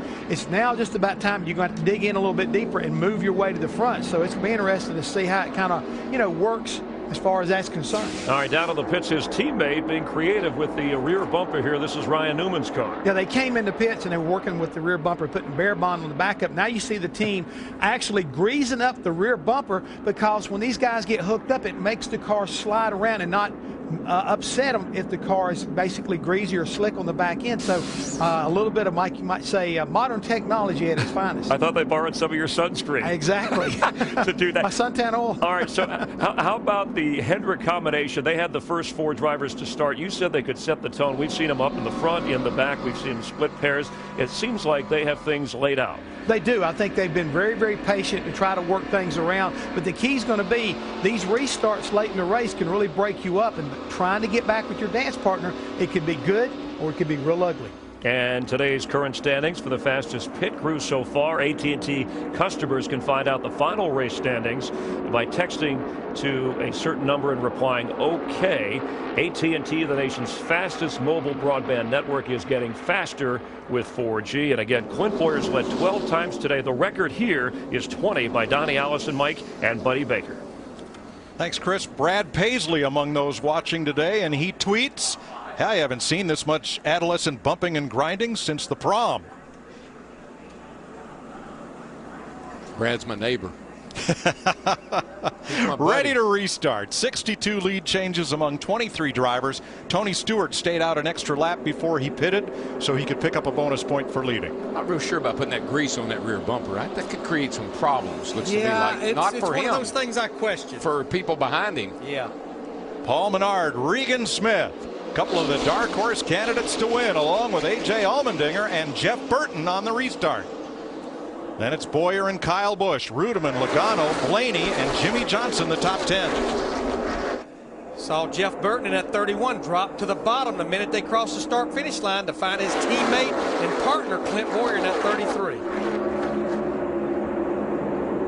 Oh, we'll get back to some of that early intensity that we had when the race started.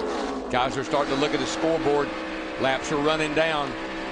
But interesting strategy by Jeff Gordon, Mark Martin, Carl Edwards, and others not to pit the first time by so they could be assured of restarting in the back, thinking it's still too soon with 56 to go. Well, they know the same thing I just said.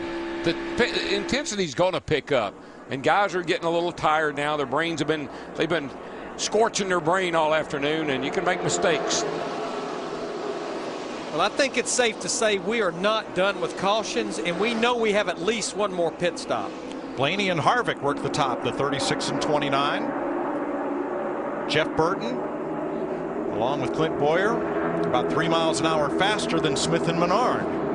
Every one of those 6 drivers has the Earnhardt Childress Racing engines in them up there at the front.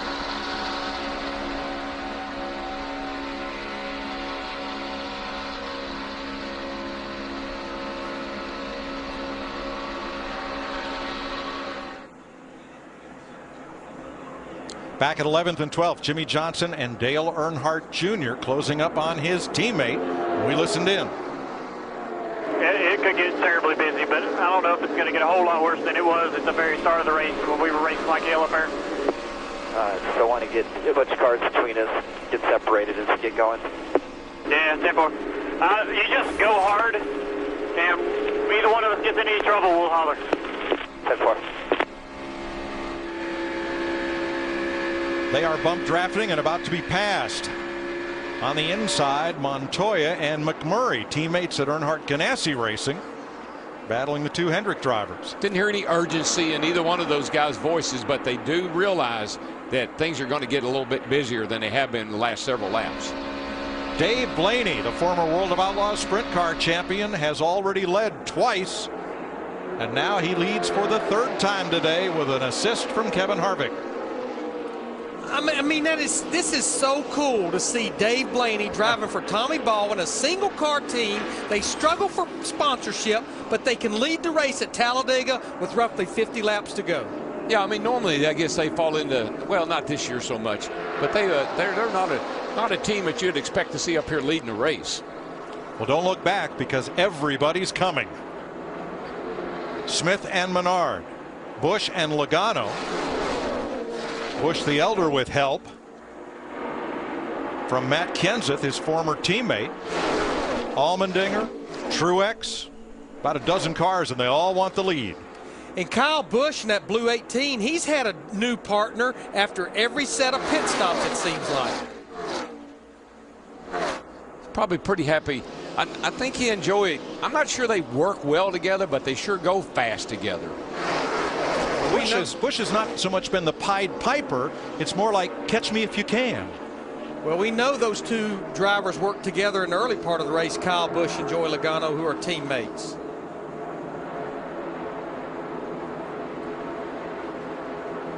We asked a few drivers what they think is the ideal position to be in when this gets down to 1 lap to go. To me, here at Talladega, coming to the last lap, I would still rather be that second place car or the second pack catching that first pack. You want to be the second car if there's only 2 of you. My ideal position is, a teammate behind me, and 3 or 4 of them behind them, and we're just inching ahead of them a little bit. I really don't think there is a preferred one. You just have to know how to be able to manage it, whether you're the lead guy, whether you're the pushing guy. I've won with leading on the final lap, and I've won coming from 3rd on the final lap. 51 laps to go. And every one of these lead lap cars, all 29 of them, are still in it to win it. I saw Joey Logano do an interview after yesterday's race, and I think he finished second to Kyle yesterday, and he said, I'm getting tired of pushing people to the victory. I kind of like to get one for myself. Right. What does Kevin Harvick think about pushing Dave Blaney up into the lead? I have nightmares tonight about kids eating free. That's what we were talking about. It's all over the taillight panel of Blaney's car that his sponsor Golden Corral will feed kids free on Monday if Dave finishes in the top 10. I bet Harvick will go for a meal. That's all he sees right now. Running behind somebody is like running behind a big truck going down the interstate. I mean, you're tucked in behind a big truck. You don't know whether there's something going on in front of you or not because you can't see around him. Well, watch what almost happened behind him with Michael Waltrip and Jimmy Johnson, or rather Michael Waltrip and Johnson, the 48. Whoa. Yeah. Terry Labonte in that 32 car got Michael loose. And we heard Michael say earlier his car was a little bit loose with somebody up behind him, and it sure was then. Things still sorting out with 29 cars on the lead lap and just under 50 laps to go.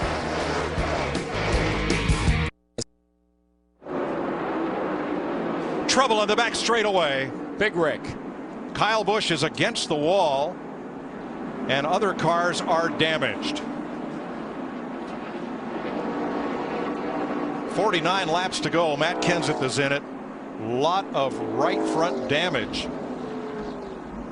And Joey Logano and Kyle Busch would have been a major part of this one. Watch the orange number 20 of Logano and the blue 18 of Kyle Busch. Right at the top up here, your screen. Just haven't liked this personally. I haven't liked this combination. It was right there on the exit of the corner. It looked like his car was a little bit loose to begin with. Allmendinger spins.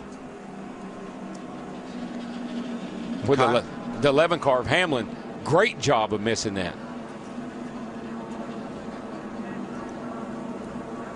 Here's another look.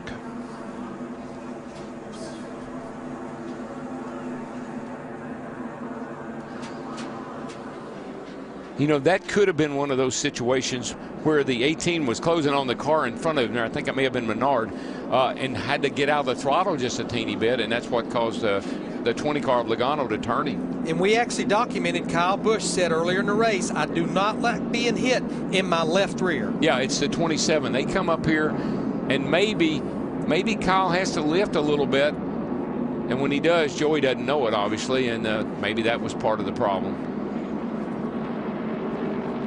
Yeah, Darrell, about 6 cars ahead of them, even up at Jeff Burton and Boyer. Cars were starting to drift up to the high side. That hole was closing up, and it just accordioned back to Kyle Busch and Logano. Yeah, as fast as they're closing, you know, if you lift this a little wee bit, the guy that I said, like, you don't know what he's doing. You just follow along blind. Let's see if we can tell if these 78 and the 27 do anything. Yeah, it's hard to say. Now, Allmendinger spun. I'm not sure if there was any damage to the 43. And And here's the car of yesterday's winner, all banged up on pit road. Guess what? His car yesterday looked like close to that. And he won. Yeah, they're working hard on Allmendinger's car. Damage there. Pit road is open. Dick Berggren.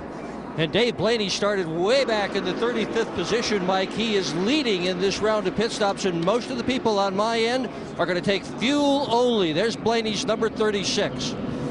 Matt. And Clint Bowyer will have to drive around the 18 of Kyle Busch, already on pit road. Fuel only for the 33. Meanwhile, the 29 of Kevin Harvick, same game plan, fuel only. He's already away, Steve. And Matt, looks like the same scenario for Kurt Busch. Just fuel. He told his spotter it's hard to know what to do out there right now, but fuel only for Kurt Busch. There's the race off pit road. All the top 10 cars took on only Sunoco race fuel, no Goodyear tires. We'll ride with Kyle Busch through this as he is in the pits repairing damage from this.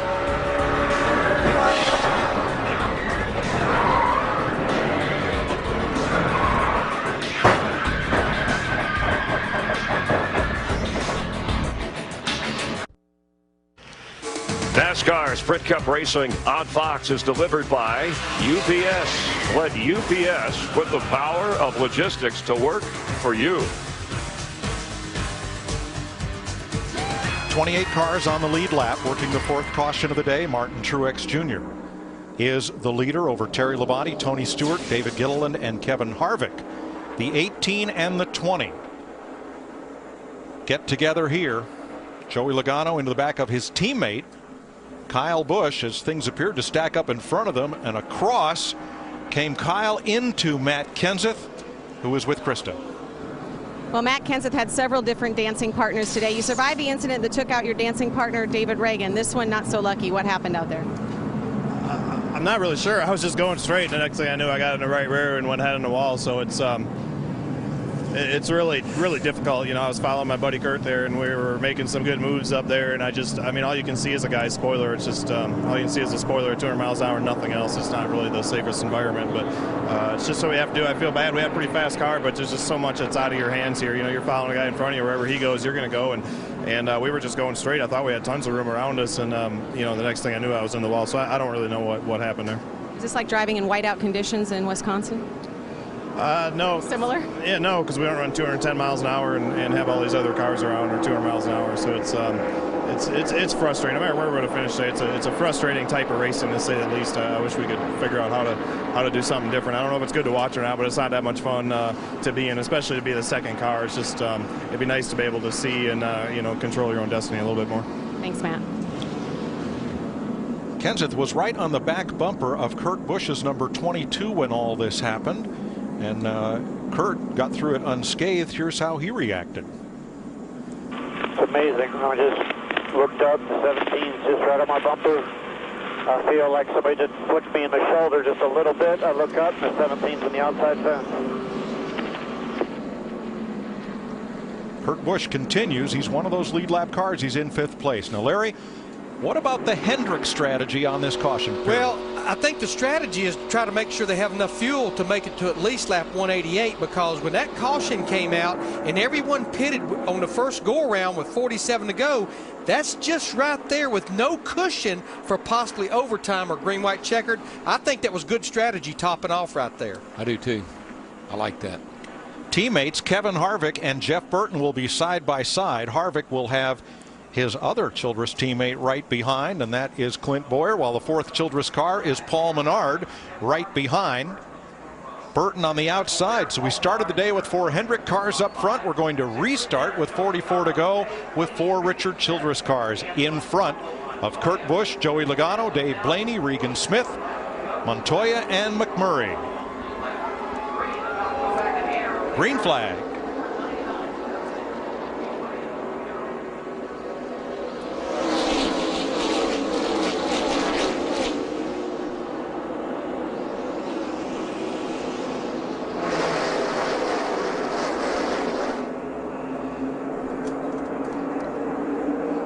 You have to admit, Mike, Larry, that these guys are pretty sharp. Harvick and some of these guys that were riding around at the back, they missed the first big wreck because they were in the back. Now they missed the second big wreck because they're in the front.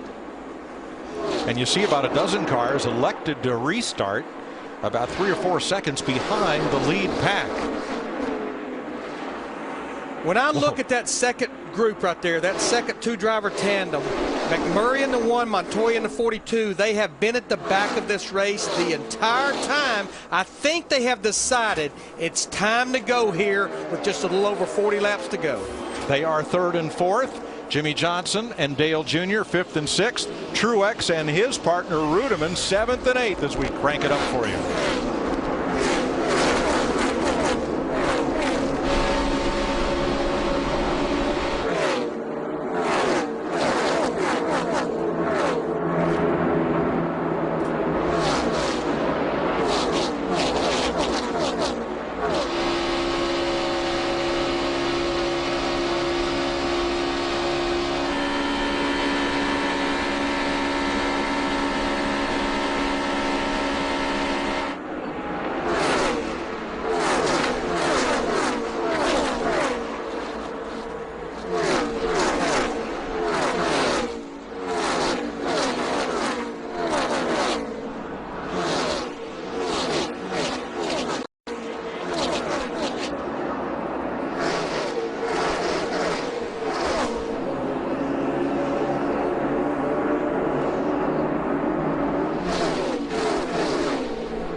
Things getting busy at the front of the pack. Harvick the leader. Here comes McMurray. Here comes Truex.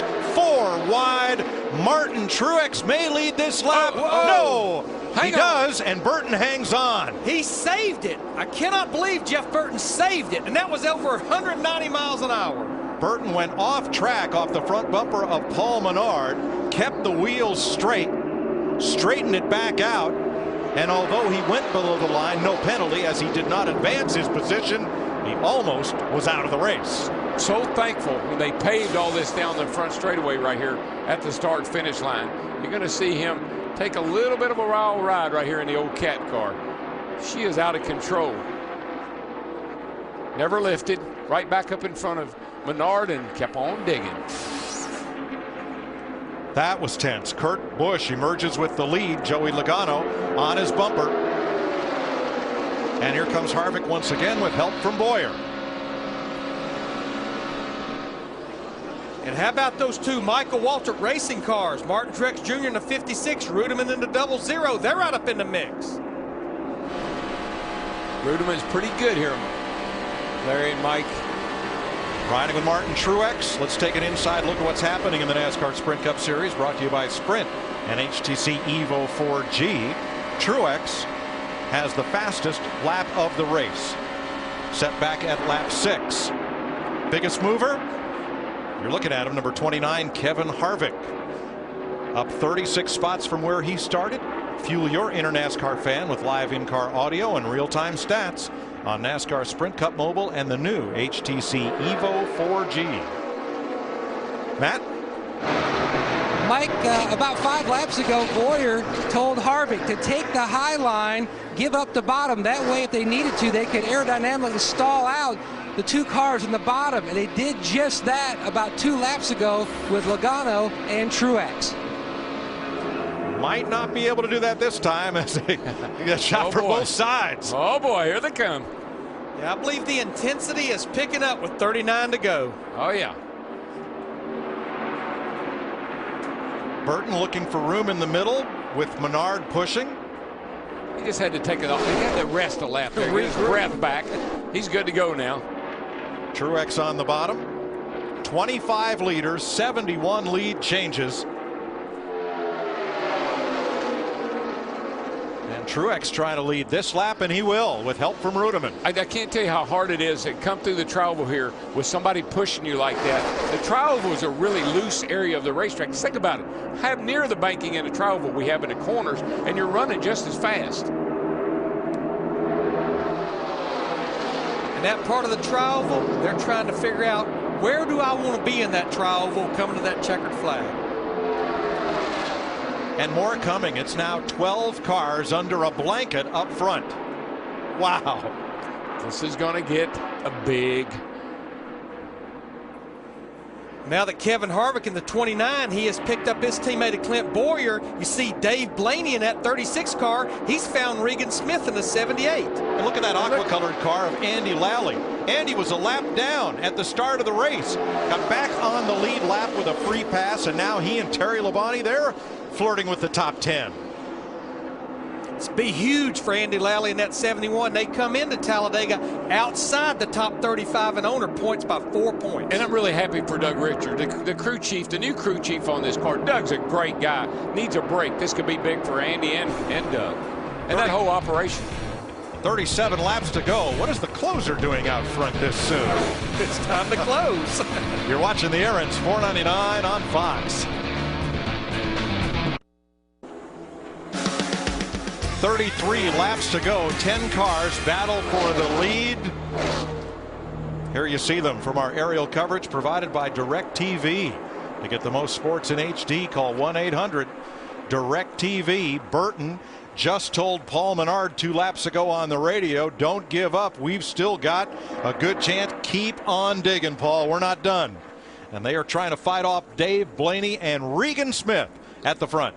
Larry, the 36 car leading the race, Dave Blaney, Tommy Baldwin's car. People always criticize some of these start and park guys. That's the result of starting and parking, getting your feet on the ground, getting a sponsor like Golden Corral, and now showing what you can do. Prime example of never give up. Never give up. Not in a race or not during the season. Amazing. Blaney likes Talladega, finished 3rd here in the October race in 2007.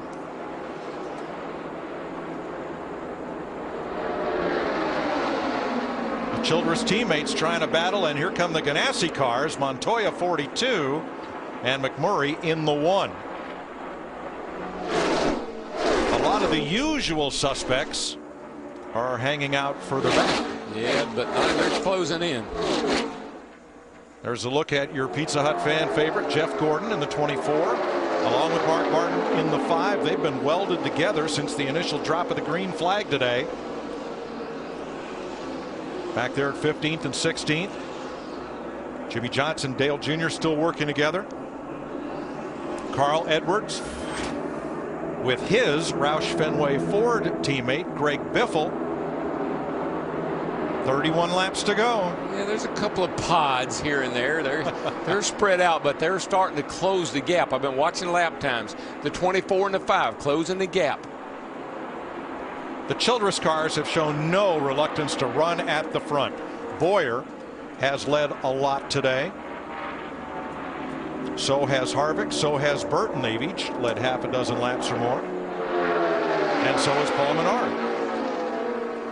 Pretty big weekend for Richard Childress. Yes, it is. But when I look at those front two, Clint Bowyer in the 33, Kevin Harvick in the 29, they swept the races here last year, and actually a photo finish between Bowyer and Harvick in the fall race with Bowyer taking the win. Just got to tell you, the 24 and the 5, the 48 and the 88, they're not done, boys. No, they're lurking. Johnson Earnhardt 17th and 18th, just behind Gordon and Mark Martin. We know they're fast. They were the top 4 qualifiers in qualifying yesterday. If you've made your last pit stop, how long do you dare wait before you have to come up and challenge this lead back? Well, you can't wait too long because of the speed disparity between the 2 cars pushing and setting somebody up. So that's the hard part, and that's what these guys, I think, have been trying to figure out themselves. But I think you got to get up there in the mix now. It's getting down to crunch time. Last lap by, Gordon and Martin 0.6 of a second faster than the race leaders. No, they've decided to hold it wide open for a while. They've been riding around back here. They haven't been doing that, but I really have been watching them, and they got fast race cars. Right up the middle, the Michael Waltrip Toyotas. Martin Truex in the Napa car. David Rudiman on his bumper, trying to challenge for the lead once again. And boy, you just think about Martin Truex, 2 weeks that he's had. Big crash Martinsville, big crash Texas. Man, if he could come out of here with a good finish, get the monkey off his back. It's been a long time since he went to victory lane. Dover back in 2007.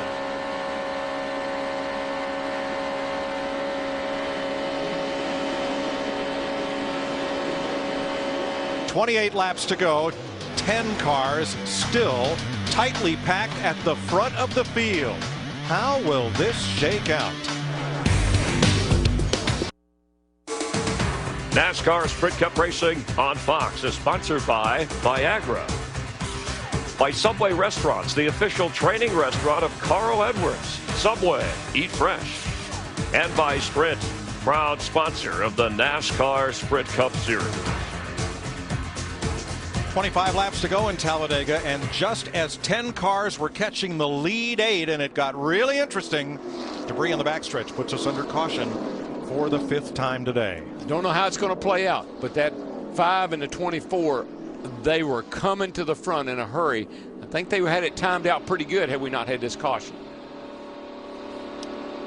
Jeff Gordon is NASCAR's all-time restrictor plate race winner with 12.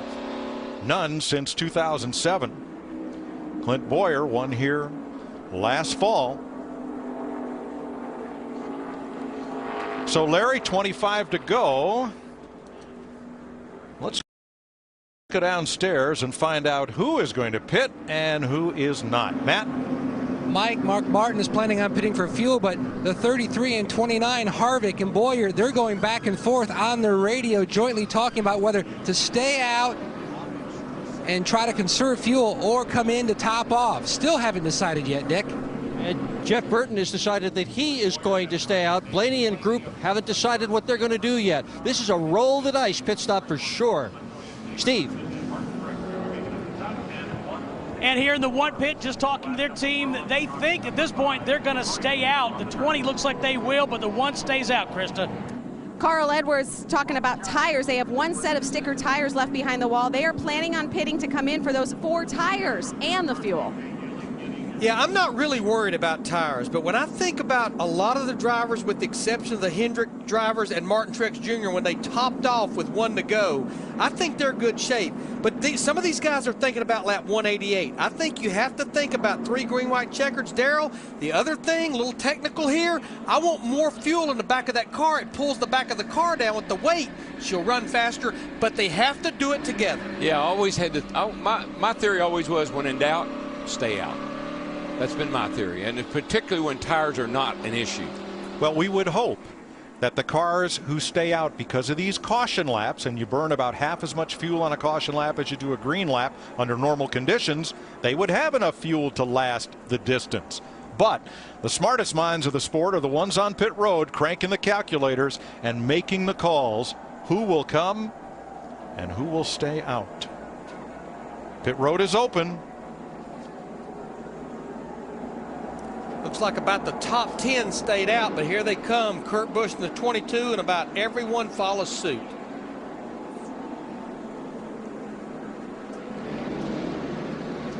Kurt Busch and Joey Logano lead them down into their stalls at the south end of pit road, along with Tony Stewart, A.J. Allmendinger, Jeff Gordon, Mark Martin. Matt? Newman has already topped out for fuel. Meanwhile, the 48 of Jimmy Johnson, they're going to go 4 tires on this machine. The 5 of Mark Martin, he's already away. He took fuel as well. Well, Mark got fuel, and he's coming out as Jeff Gordon is still getting tires. And Mark may wait for him. They may yet be together once we get ready for the restart. Lots of different strategies. 23 laps left to see how they play out. 21.5 laps to go, ready to restart after the 5th caution flag. There are Childress cars, 4 of them at the front, but not lined up with the partners they were drafting with earlier. How's this going to sort out? Well, I think the front is set 2 by 2 by 2 here. We got some teammates and guys that have been working together pretty much the whole race. Then you fall back into the pack there a little bit, and you'll see the 5 and the 24, the 99 and the 16. There's some guys back there going to have to make some pretty quick moves here. Ryan Newman's back there and Tony Stewart. So we'll see how the guys in the back of the pack work their way to the front here, how long it takes them. Blaney in third, Regan Smith in sixth. They have no teammates at the front. Can they find each other? Will they find another partner? We're about to find out. 21 to go, green flag.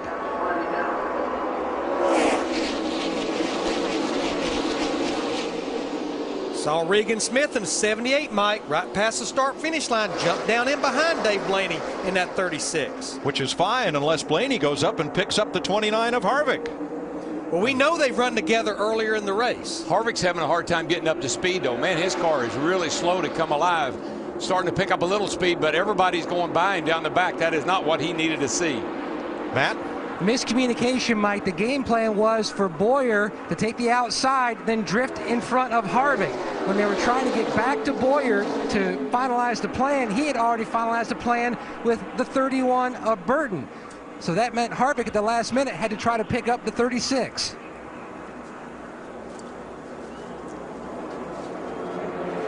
Confusion. Well, here's what Clint Bowyer said before the restart. Obviously what we need to do here is take the top, get on Kev's channel, just have him clear, get down, but wait on that line.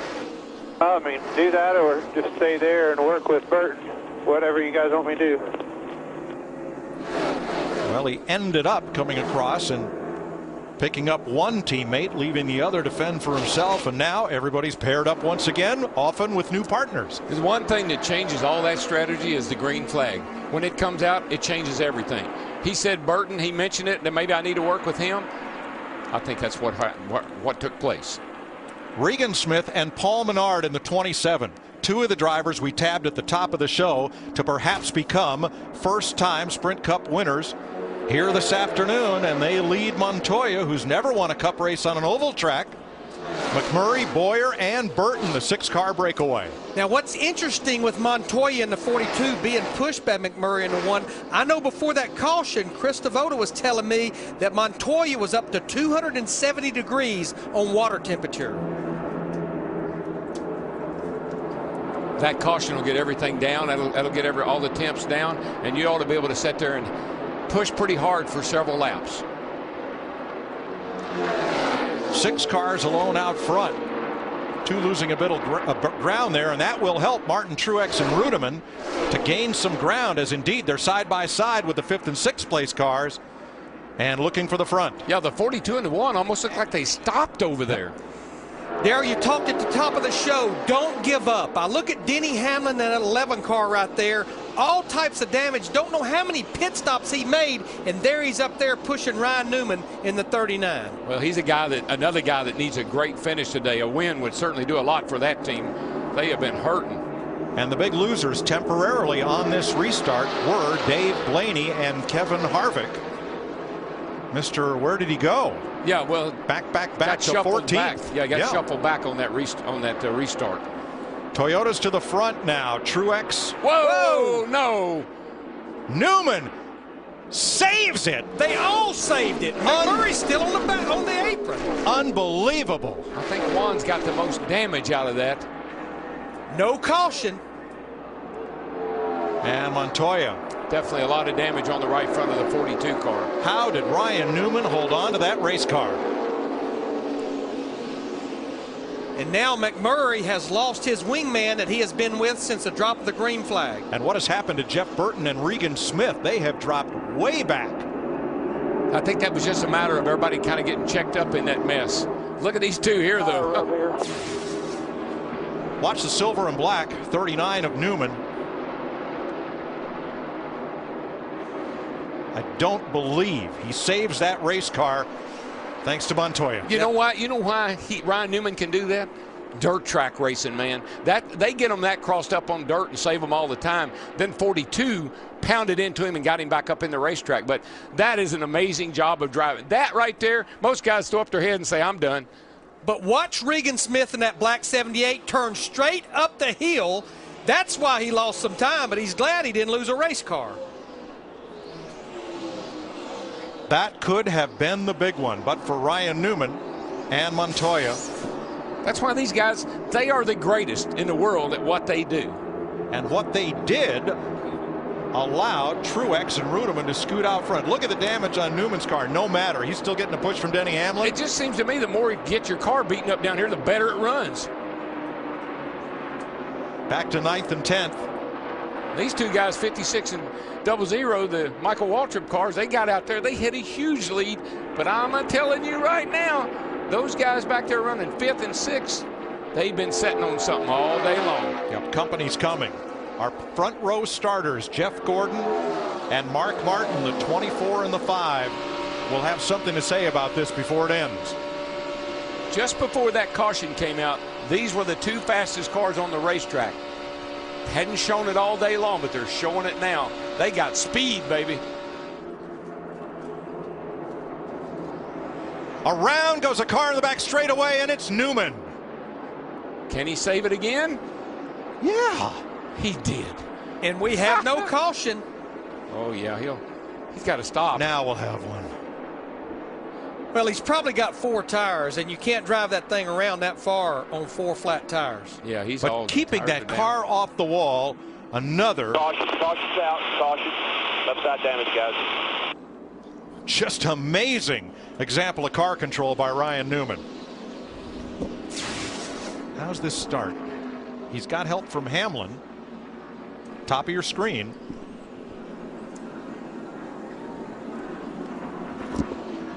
Just got into him just a little bit wrong right there, and it doesn't take a whole lot of just. I know you can shove and push, but you get that wrong angle. I'm not. Maybe let's rethink that. That looked. I'd like to see that again. Maybe had a tire go down. But that's definitely the same two that was pushing and shoving a couple of laps before when they got into Montoya. 190 miles an hour, headed for the inside wall. Ryan Newman locks the brake, unlocks it, gasses it, keeps it off the wall. Not sure about that left rear. You know, that all that damage down the left side, it could have knocked the valve stem off or cut a tire down a little bit. Could have got a flat when he hit Montoya. Yeah, right. That's what I'm saying when he got together. Speaking of flats, that's Montoya's car. A lot of right front damage. But here's a driver that hung out at the back with his teammate almost the entire race, and now with less than 15 to go on pit road tore up. Newman has a couple of flats, but some of those are a result of that long slide from Jimmy Johnson.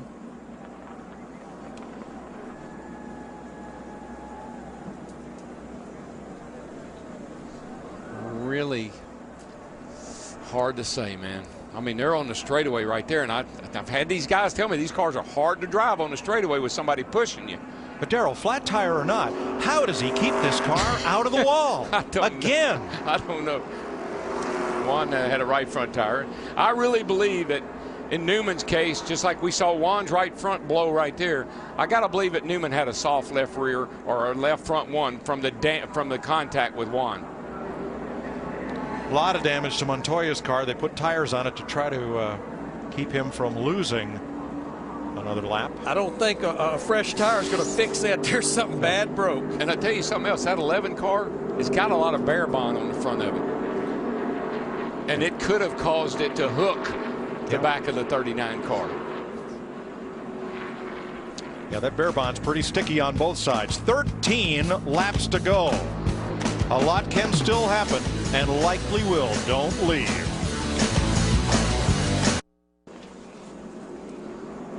Believe it or not, after 2 wild incidents, Ryan Newman is still on the lead lap and still with a car that he can race.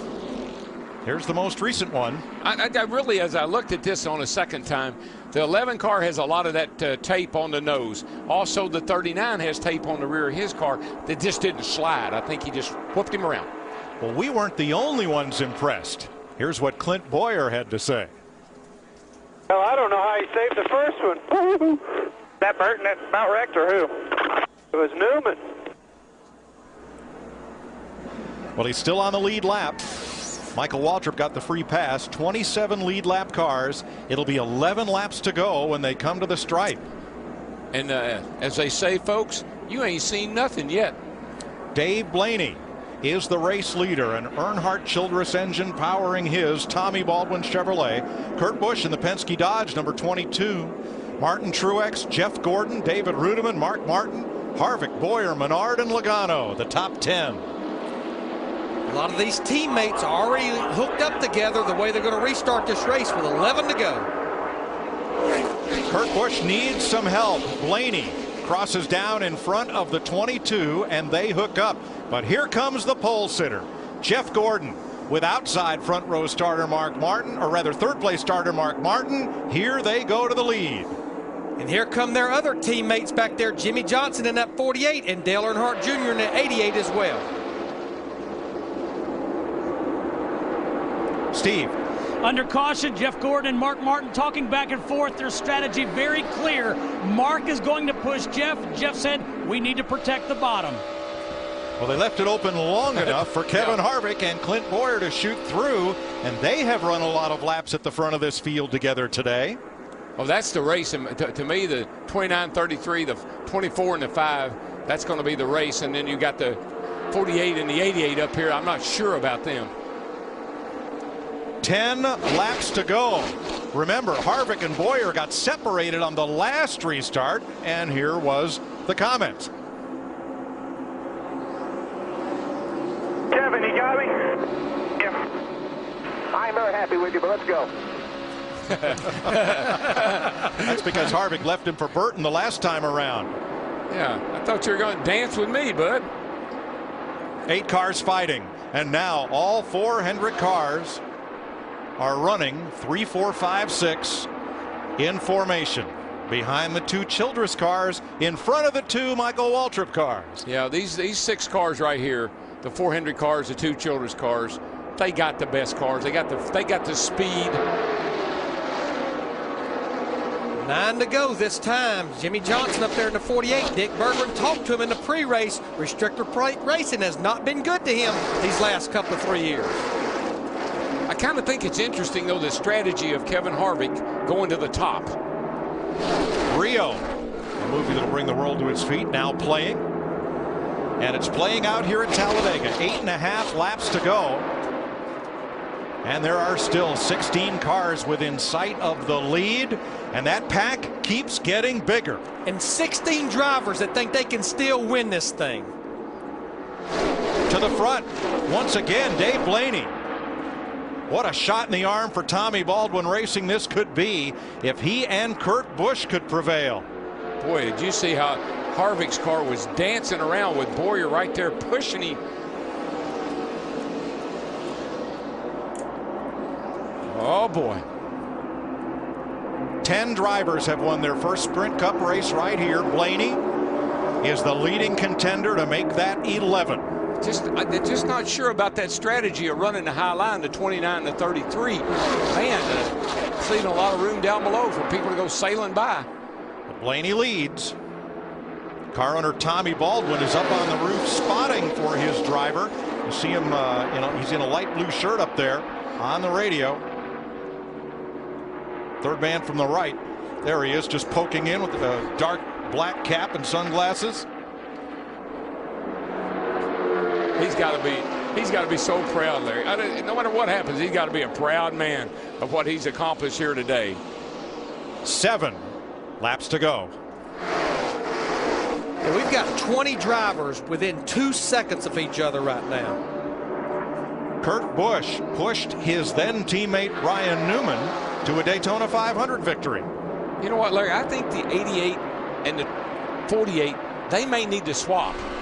I think the 88 in front is faster than the 48 in front of him. Are we getting too late to swap, though? You lose a lot of time when you swap. Well, yeah, we're running out of time, but they don't seem to have quite have enough speed. You can stay up there for a while, but when you have to make the exchange, that will cost you. Matt.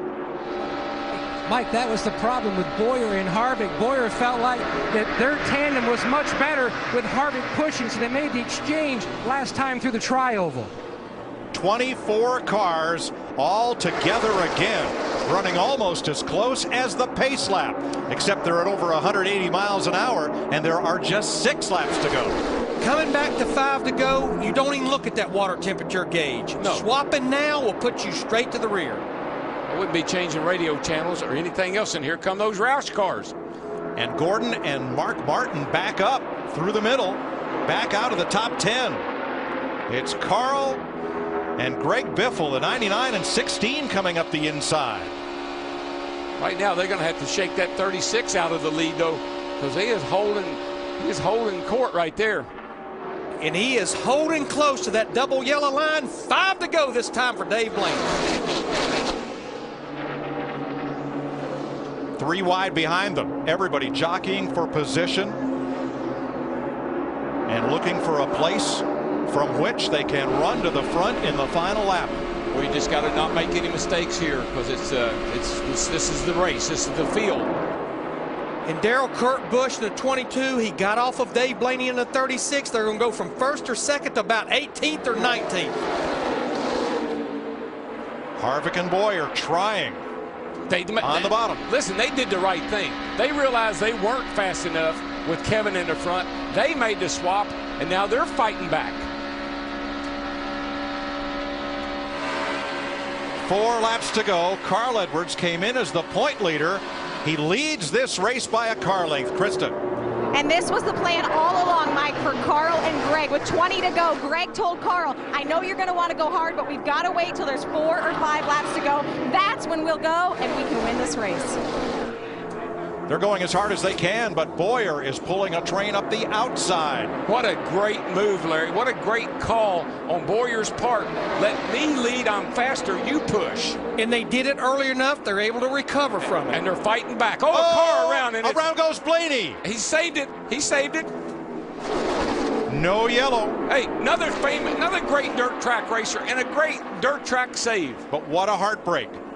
As Blaney will not win today, they come to the line. 3 laps to go. Bowyer in front of Harvick. Edwards third, Biffle fourth, Jimmy Johnson, Earnhardt, Gordon, Martin, Truex, and Reutemann the top 10. Kurt Busch. That is the 3rd car to spin off the front bumper of Kurt Busch today. He's got something sticky on front of his car, too. Guys, we'll be coming to 2 laps to go. We're not done yet. 85 lead changes. Paul Menard trying to win his first Sprint Cup race. Uh-oh. You know what those 2 up on the top are saying, don't you? Where'd they come from? Carl Edwards in that 99. Greg Biffle in the 16. 2 to go this time. And they timed that out pretty darn good, because time that Bowyer and Harvick get back to them, it's going to be tight. 2 laps to go. Remember, 7 of the last 11 Talladega races decided by a last lap pass.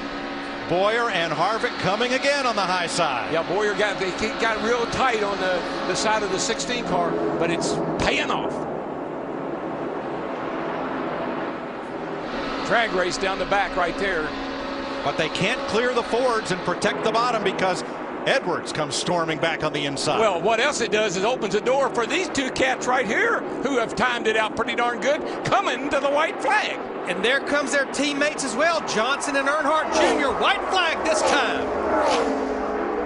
Those have been the 2 best cars right there most of this race. They're just now showing it. The bell lap, and the man who started up front leads it, Jeff Gordon.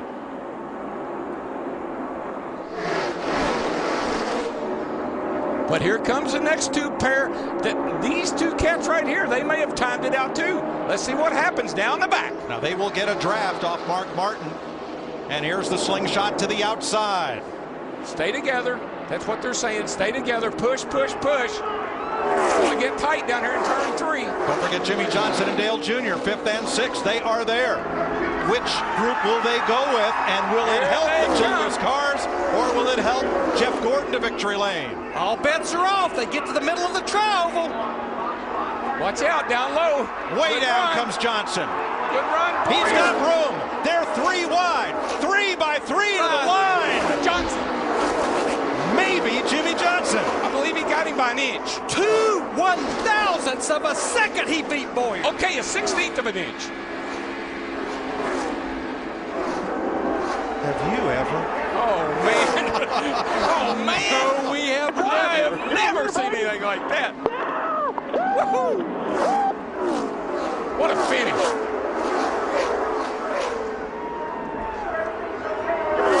That's how you do teammates, man. Go up and congratulate them. Both y'all won that race. Both y'all.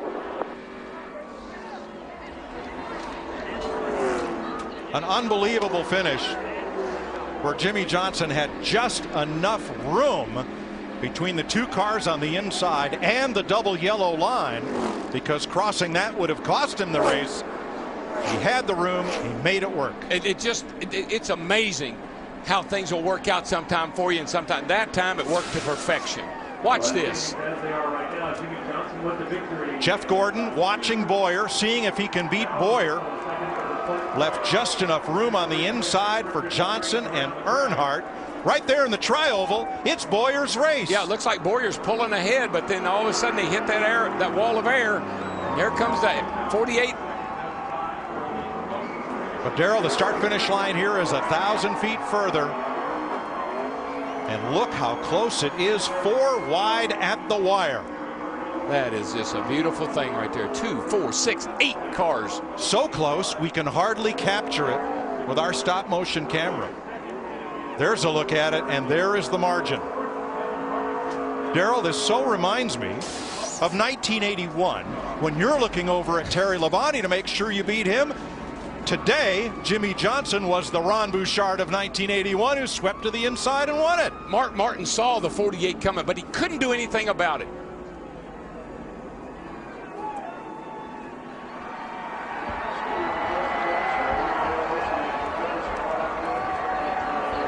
Jimmie Johnson and Dale Earnhardt Jr. never left each other all day. And look at the Exmo, the Fox Exmo look of the finish as Jimmie looks for the checkered flag at the start-finish line.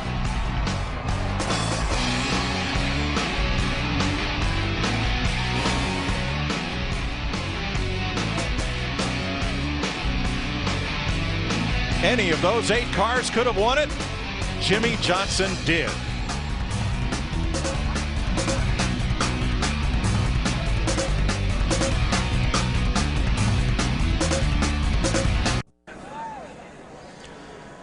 Welcome back to Talladega. Jimmie Johnson celebrates. Entering turn 3, he was 5th. At the finish line, he was first. He and Dale Earnhardt Jr. celebrate Johnson's win. Here they are coming down the back straightaway. 5th and 6th. I think what really helped them was when the 24 and the 5 got side by side, and the 33 and the 29. They gave the 48 and the 88, Jimmie Johnson and Dale Jr. That gave him a real suck right up to the back of this foursome right here. Now, when these 4 cars are running side by side, you've got to find a place to go. Thought about the outside, but knew he couldn't do it. Right here, Mark Martin could have maybe saved the win for Jeff Gordon, but he didn't get down in front of Johnson quick enough. Johnson got to suck off of all those cars, beat everybody to the line first. And look at Carl Edwards. He was 3 car lengths back exiting turn 4, and he almost gets to Johnson at the finish line. Jimmie picked up the flag from the starter and brought it to his teammate and wingman, Dale Earnhardt Jr. That's sweet right there, boys. This ties the Ricky Craven Kurt Busch finish at Darlington for the closest margin of victory since the advent of electronic scoring in the Sprint Cup Series. We were there. At Darlington, 2003.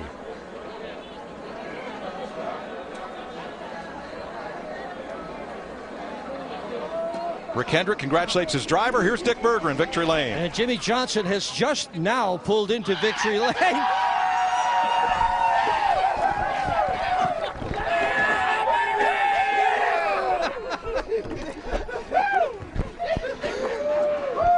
As it gets just a little wet down here, Jimmie, walk us through that last lap and tell us how you drove the car to win the race. That was Jimmie cleaning our lens. Man, I thought we were in trouble. Something happened with like 2 to go, and we got disconnected and had a really tough time here in Junior on the radio. So I didn't know what he was saying or what he needed, but we were disconnected, and I got us back together, and I think he was overheating. But we got hooked up and rolling, and then all of a sudden it was just 2 groups in front of us. Had a big run down the back. I thought at the bottom they protected it, and then I just rode through 3 and 4, and I'm like, we'll get another chance, I hope. And they were worried about each other in the 2nd and 3rd lane and left that bottom open, and we had some big mo on our side, and off we went. So it's great to have a planned workout. I mean, we agreed to work together. Really, we wanted to in Daytona, it just didn't work out. But this 48-88 shop is awesome, and I can't thank these guys enough. Can't thank Junior enough. He made the decision that my car was faster leading, and the way these things have been finishing up, that lead car is going to have the win. So in some respects, he was more worried about the team having a good performance than anything, and very responsible for this win today. So big thanks to Lowe's, the fans, my fans, all these fans out here watching this race. And looks like we're going to have a little fun tonight. These guys are getting rowdy. Looks like the guy who gets the checkered flag doesn't get to keep it. You gave it away. Well, I got it, and I gave it to him. He goes, I don't want it. I said, well, I got to give you something. Here, thanks. So he's got the checkered flag over there, and can't wait to tilt the cold one back with him and thank him for good job done today. All right, congratulations, Jimmie Johnson. Job well done. Chris? All right, thanks, Dick. The Dominator is back. Actually, he never went that far away, but 15 races without a win for Jimmie Johnson. 5-time working on a 6th Sprint Cup championship. Pretty impressive with Jeff Hammond. Chris Myers here from the Hollywood Hotel. He led 14 laps, and kind of a classy move there. And officially, 2 1,000ths of a second, so it was that close. As you saw, you pointed out to me that Mark Martin, though, had a chance with Jeff Gordon maybe to get him across the finish line ahead of Jimmie. Well, I just saw the separation right there as the cars went underneath the start-finish line. It looked like Mark had gotten disconnected from the 24 car. I know that really hurts these guys as far as keeping that momentum going, but Mark did a great job getting Jeff to the front and almost getting into victory lane. So right there at the end, I mean, everybody's kind of racing for themselves, but man, I'll tell you what, I've been here a lot of times, but I've never seen a win that close with that many cars at the start-finish line. Unbelievable. And Steve Burns is with the guy who helped push, got Jimmie across that finish line. Steve? Dale Earnhardt Jr. talking to his crew chief, Steve Letarte. Another good finish for this race team. Dale, this is a track and a race that ultimately requires teamwork more so than any other. Talk about all you could do at the end. Well, I was more comfortable pushing Jimmie, and I think we're the faster combination that way than me leading. And for some reason, when I was leading, I would drive off his nose, and even running quarter throttle, I'd just get away from him, and we couldn't stay together. So we just kind of hung in there, and we got clear of the pack coming to the white, and I told Jimmie this to not lift no matter what, and he was telling me, all right, man, we're going to, looks like the middle, no, not the middle, we're going to the bottom. And I just tried to stay in the back of him without wrecking him. We come through the tribal, and I lost the nose. When we got on the inside of Mark and behind the 48, I lost the nose and doored Mark and about wrecked myself. But somehow or another, I was able to give Jimmie enough of a shove to get through there. And, you know, if I couldn't win the race, I was wanting Jimmie to win the race because I'd worked with him all day long, and he's my teammate. And I'm proud to be driving for Hendrick Motorsports, and it was a great finish, a great weekend for us to be able to qualify like we did, to be able to race like we did. We got awesome engines. They build great cars. And we all finished very well today, and that's a tribute to the craftsmanship we have back in Charlotte. I want to thank my sponsors, National Guard and Amp Energy. Thank you, Dale. Thank you. Thanks, Steve. The last 2 spring Talladega races, Jimmie Johnson didn't even finish the race. He only led 14 laps here, and on that last caution, he was 13th, but shot up to the front, and with what became the 88th lead change, that ties the record for lead changes set in this race last year. Jimmie Johnson, your winner. I mean, the thing right now, these guys had a plan at Hendrick today to protect themselves, be around at the end, and in the end, they were there when it mattered the most to be able to help one another and put on one exciting finish. Kurt Busch wound up 18th. Seemed like every time there was a wreck, he was somehow in or around the activity. And Jamie McMurray, who had a plan to lay back with Juan Pablo Montoya and make a move, got caught up in some traffic, some mishaps there. Dave Blaney, the Blaneyacks, disappointed in Ohio, rooting for what would have been his first win in 370 career starts. No, it was an incredible run right there for Tommy Baldwin and Dave Blaney in that number 36 car. They came up a little bit short, but it was a wild day for a lot of different people. And this is how it finished. Another fantastic finish. But Jimmie Johnson, his 54th career win, tying him for 9th all-time with Lee Petty. More NASCAR on Fox live from Talladega. We'll hear from some other drivers here in just a moment. I thought we had it. Damn it! .002 he beat you by. Well, that was wild.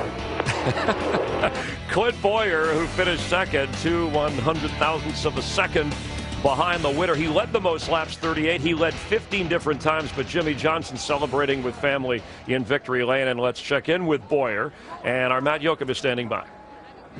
Last fall, he went to victory lane, almost scored another Talladega win. You had the game plan working. Is there anything you could have done different? We did everything we could do. The BB&T Chevrolet, she did everything she could do. It's just circumstances, man. I saw them coming in the mirror, even through Kevin, and I was like, 24, better block him, guys, and they were too worried about racing us, as we were them. Just all hell broke loose is exactly what just happened, but that's what makes this place awesome. It is a good finish for us. Very frustrated that we didn't get to win, but man, I tell you, I hope the fans enjoyed that finish. That's what Talladega is all about, and that's why these people come out by the hundreds of thousands for this place. Just want to thank Cheerios, Hamburger Helper, American Ethanol. Didn't thank him last week. Everybody on board the 33 car, we appreciate it. Thanks. So much information to digest and trying to work out a plan. At one point, you and Harvick were trying to work out a plan for the restart, and then you'd worked out a plan with Burton behind you. Some confusion. Yeah, well, I hated, Kevin wanted me to work with them, and Billy did, and I'd worked with 31 all day long with Jeff, and I just didn't feel like it was right to leave him hanging right there. So I did, and then the caution that didn't happen, Ryan Newman spun and didn't wreck, and we stayed green, and me and Burton got separated, and thank God Kevin, stayed in the gas, and we got bunched back up. But it was fun, just come up a little short. Fun meter high, he's second. Talladega. Clint Bowyer 10th in points after 8 races of 36 that matter. Jimmy Johnson moves up to 2, his best position so far this season. Carl Edwards maintains the top spot. Junior up to 3. I tell you, that's what's impressive right now. Dale Earnhardt Jr., all of a sudden, he is a factor now in the race for this chase, along with Carl Edwards and guys like Jimmy Johnson. This could be a classic battle all the way down to the end. And remember, the top 10 in, and then if you win a race, that moves you past just where the points are. Jeff Gordon has that going for him. Kyle Busch lost 4 spots. Matt Kenseth lost 5 for some of the guys who got involved in mishaps earlier through the day in Talladega. Let's head upstairs for some final thoughts from Darrell, Larry, and Mike. How do 4 cars running nose to tail, each with a pusher, kind of single file into turn 3, end up 4 abreast over here at the finish line? And 8 cars. 8 cars. I mean, they would have been 8. They would have been 4 abreast, but the 99 ran out of room on the outside. I've never seen a finish like that at Talladega, where that many cars coming to the line that close together. Unbelievable. When you can't pick a winner 100 feet from the finish line, you got a heck of a sport. Well, you do, and that has to be big for Jimmy Johnson and that 48 team, because only one top 5 finish in their last 13 restrictor plate races. For years, since the late 60s, when Bill France Sr. built this place, people went, how come he put the start-finish line way down there? I think we got another reason why he did it today. Remember what I said at the opening? Yep. I say boogity, boogity, boogity, but when the race is over with, I might be saying, unbelievable, unbelievable, unbelievable. So now, Chris, 8 of the last 12 Talladega races have been decided by a last lap pass. And that one we can watch over and over, and it might change. Jeff Gordon certainly a little bit disappointed to drive home. But how about some of the saves? And Ryan Newman wound up 25th, but just terrific here, maintaining his car. I mean, he gets a little bump from the 11 to Denny Hamlin, gets turned sideways, then he gets kind of straightened out by Juan Pablo Montoya.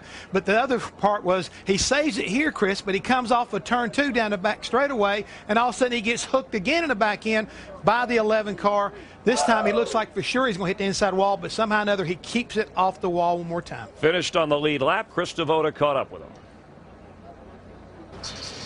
Well, this one had a lot of highlights, and 2 of the biggest, actually, were both Ryan Newman's. Talk about those saves.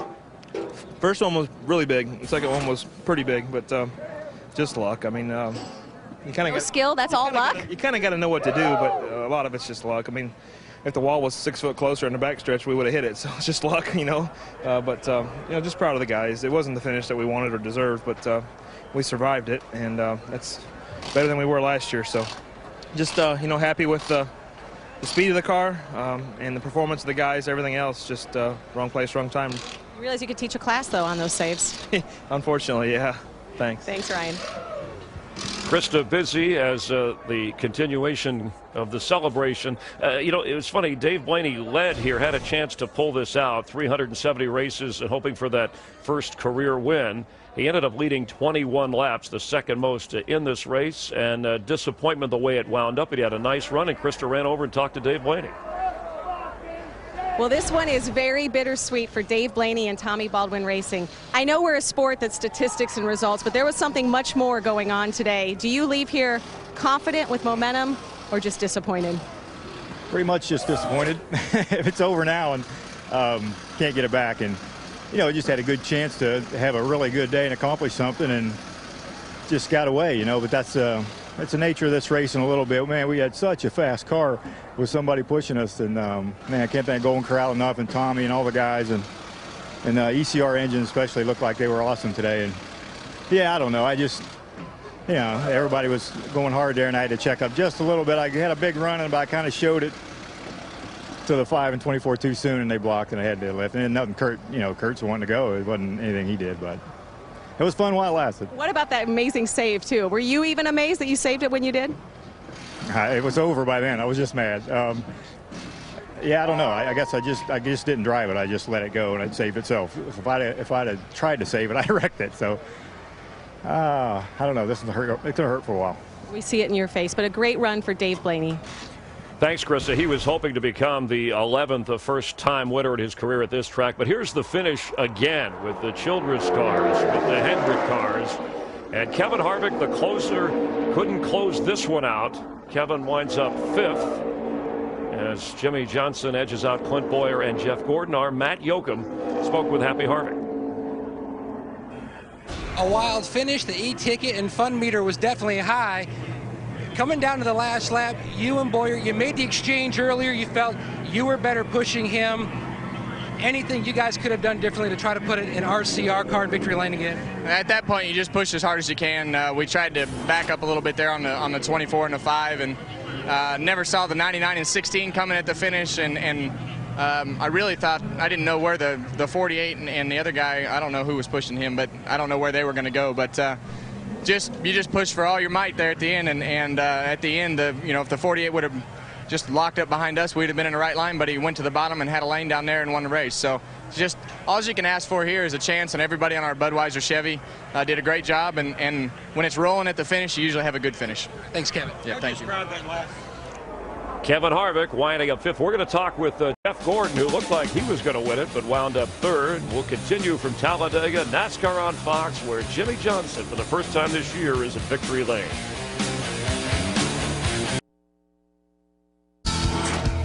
Promotional considerations provided by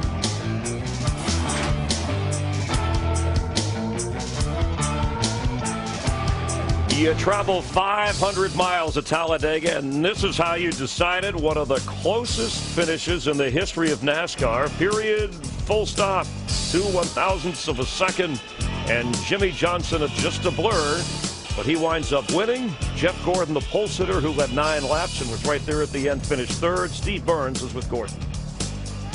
Well, Jeff, I heard you commiserating to an extent with Mark Martin once you guys crossed the start-finish line. It's hard to describe to the fans what that finish was like.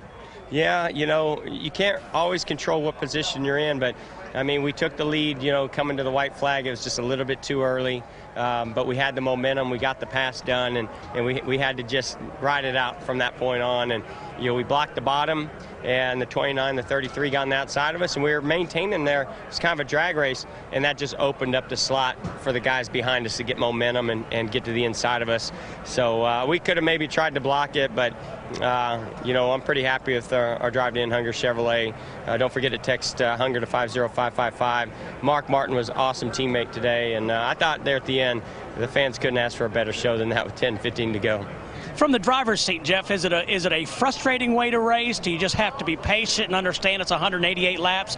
From your point of view, what's the toughest part of it? Well, that's the thing. It's really about a 25-lap race. And so, you're just – some guys chose to get up there and mix it up more during the day. We had a plan coming in that, that's not worked for us in the past. And we just need to stay out of trouble. And we almost got, caught back there one time, and I thought we were going to go a lap down because we got too far back.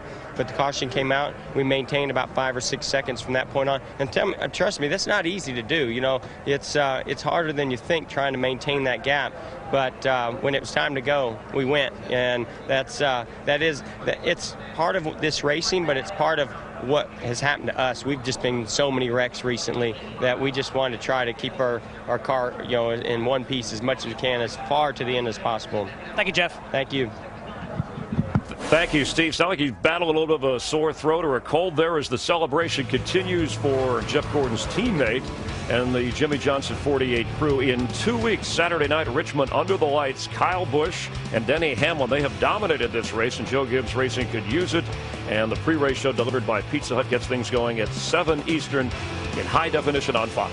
But the thing is right now, Chris, we've had 7 different winners in 8 races. I can't believe we won't roll into Richmond and possibly looking at another different winner. As you already mentioned, Denny Hamlin, he needs to get a win. A lot of things have been going on, but to me, Richmond is just going to be a continuation of what we saw today. And they could use a week off to catch their breath after the finish today. Next Saturday, Fox Baseball, you'll want to check out some of the action, the Braves and the Giants, also the Cardinals and the Reds, White Sox, Tigers. Note the start time, 4 Eastern, 1 Pacific, and check for the game and the time in your area. Tonight on Fox, it's an all-new American Dad. And on the Cleveland show, Snoop Dogg and Tony Hawk make an appearance. It all starts at 7 Eastern on Fox. And for more of this race and coverage from Talladega, you can check out our friends over at Speed that always bring you the best in racing. And Jimmy Johnson, who had an appearance on the Fox show Breaking In, well, that show happens to air this Wednesday. It's the sitcom starring Christian Slater as Jimmy Johnson breaks out with his first victory of this year. For Jeff Hammond, I'm Chris Myers. Our entire production crew, have a great Easter holiday. We'll see you in a couple of weeks from Richmond. Take care.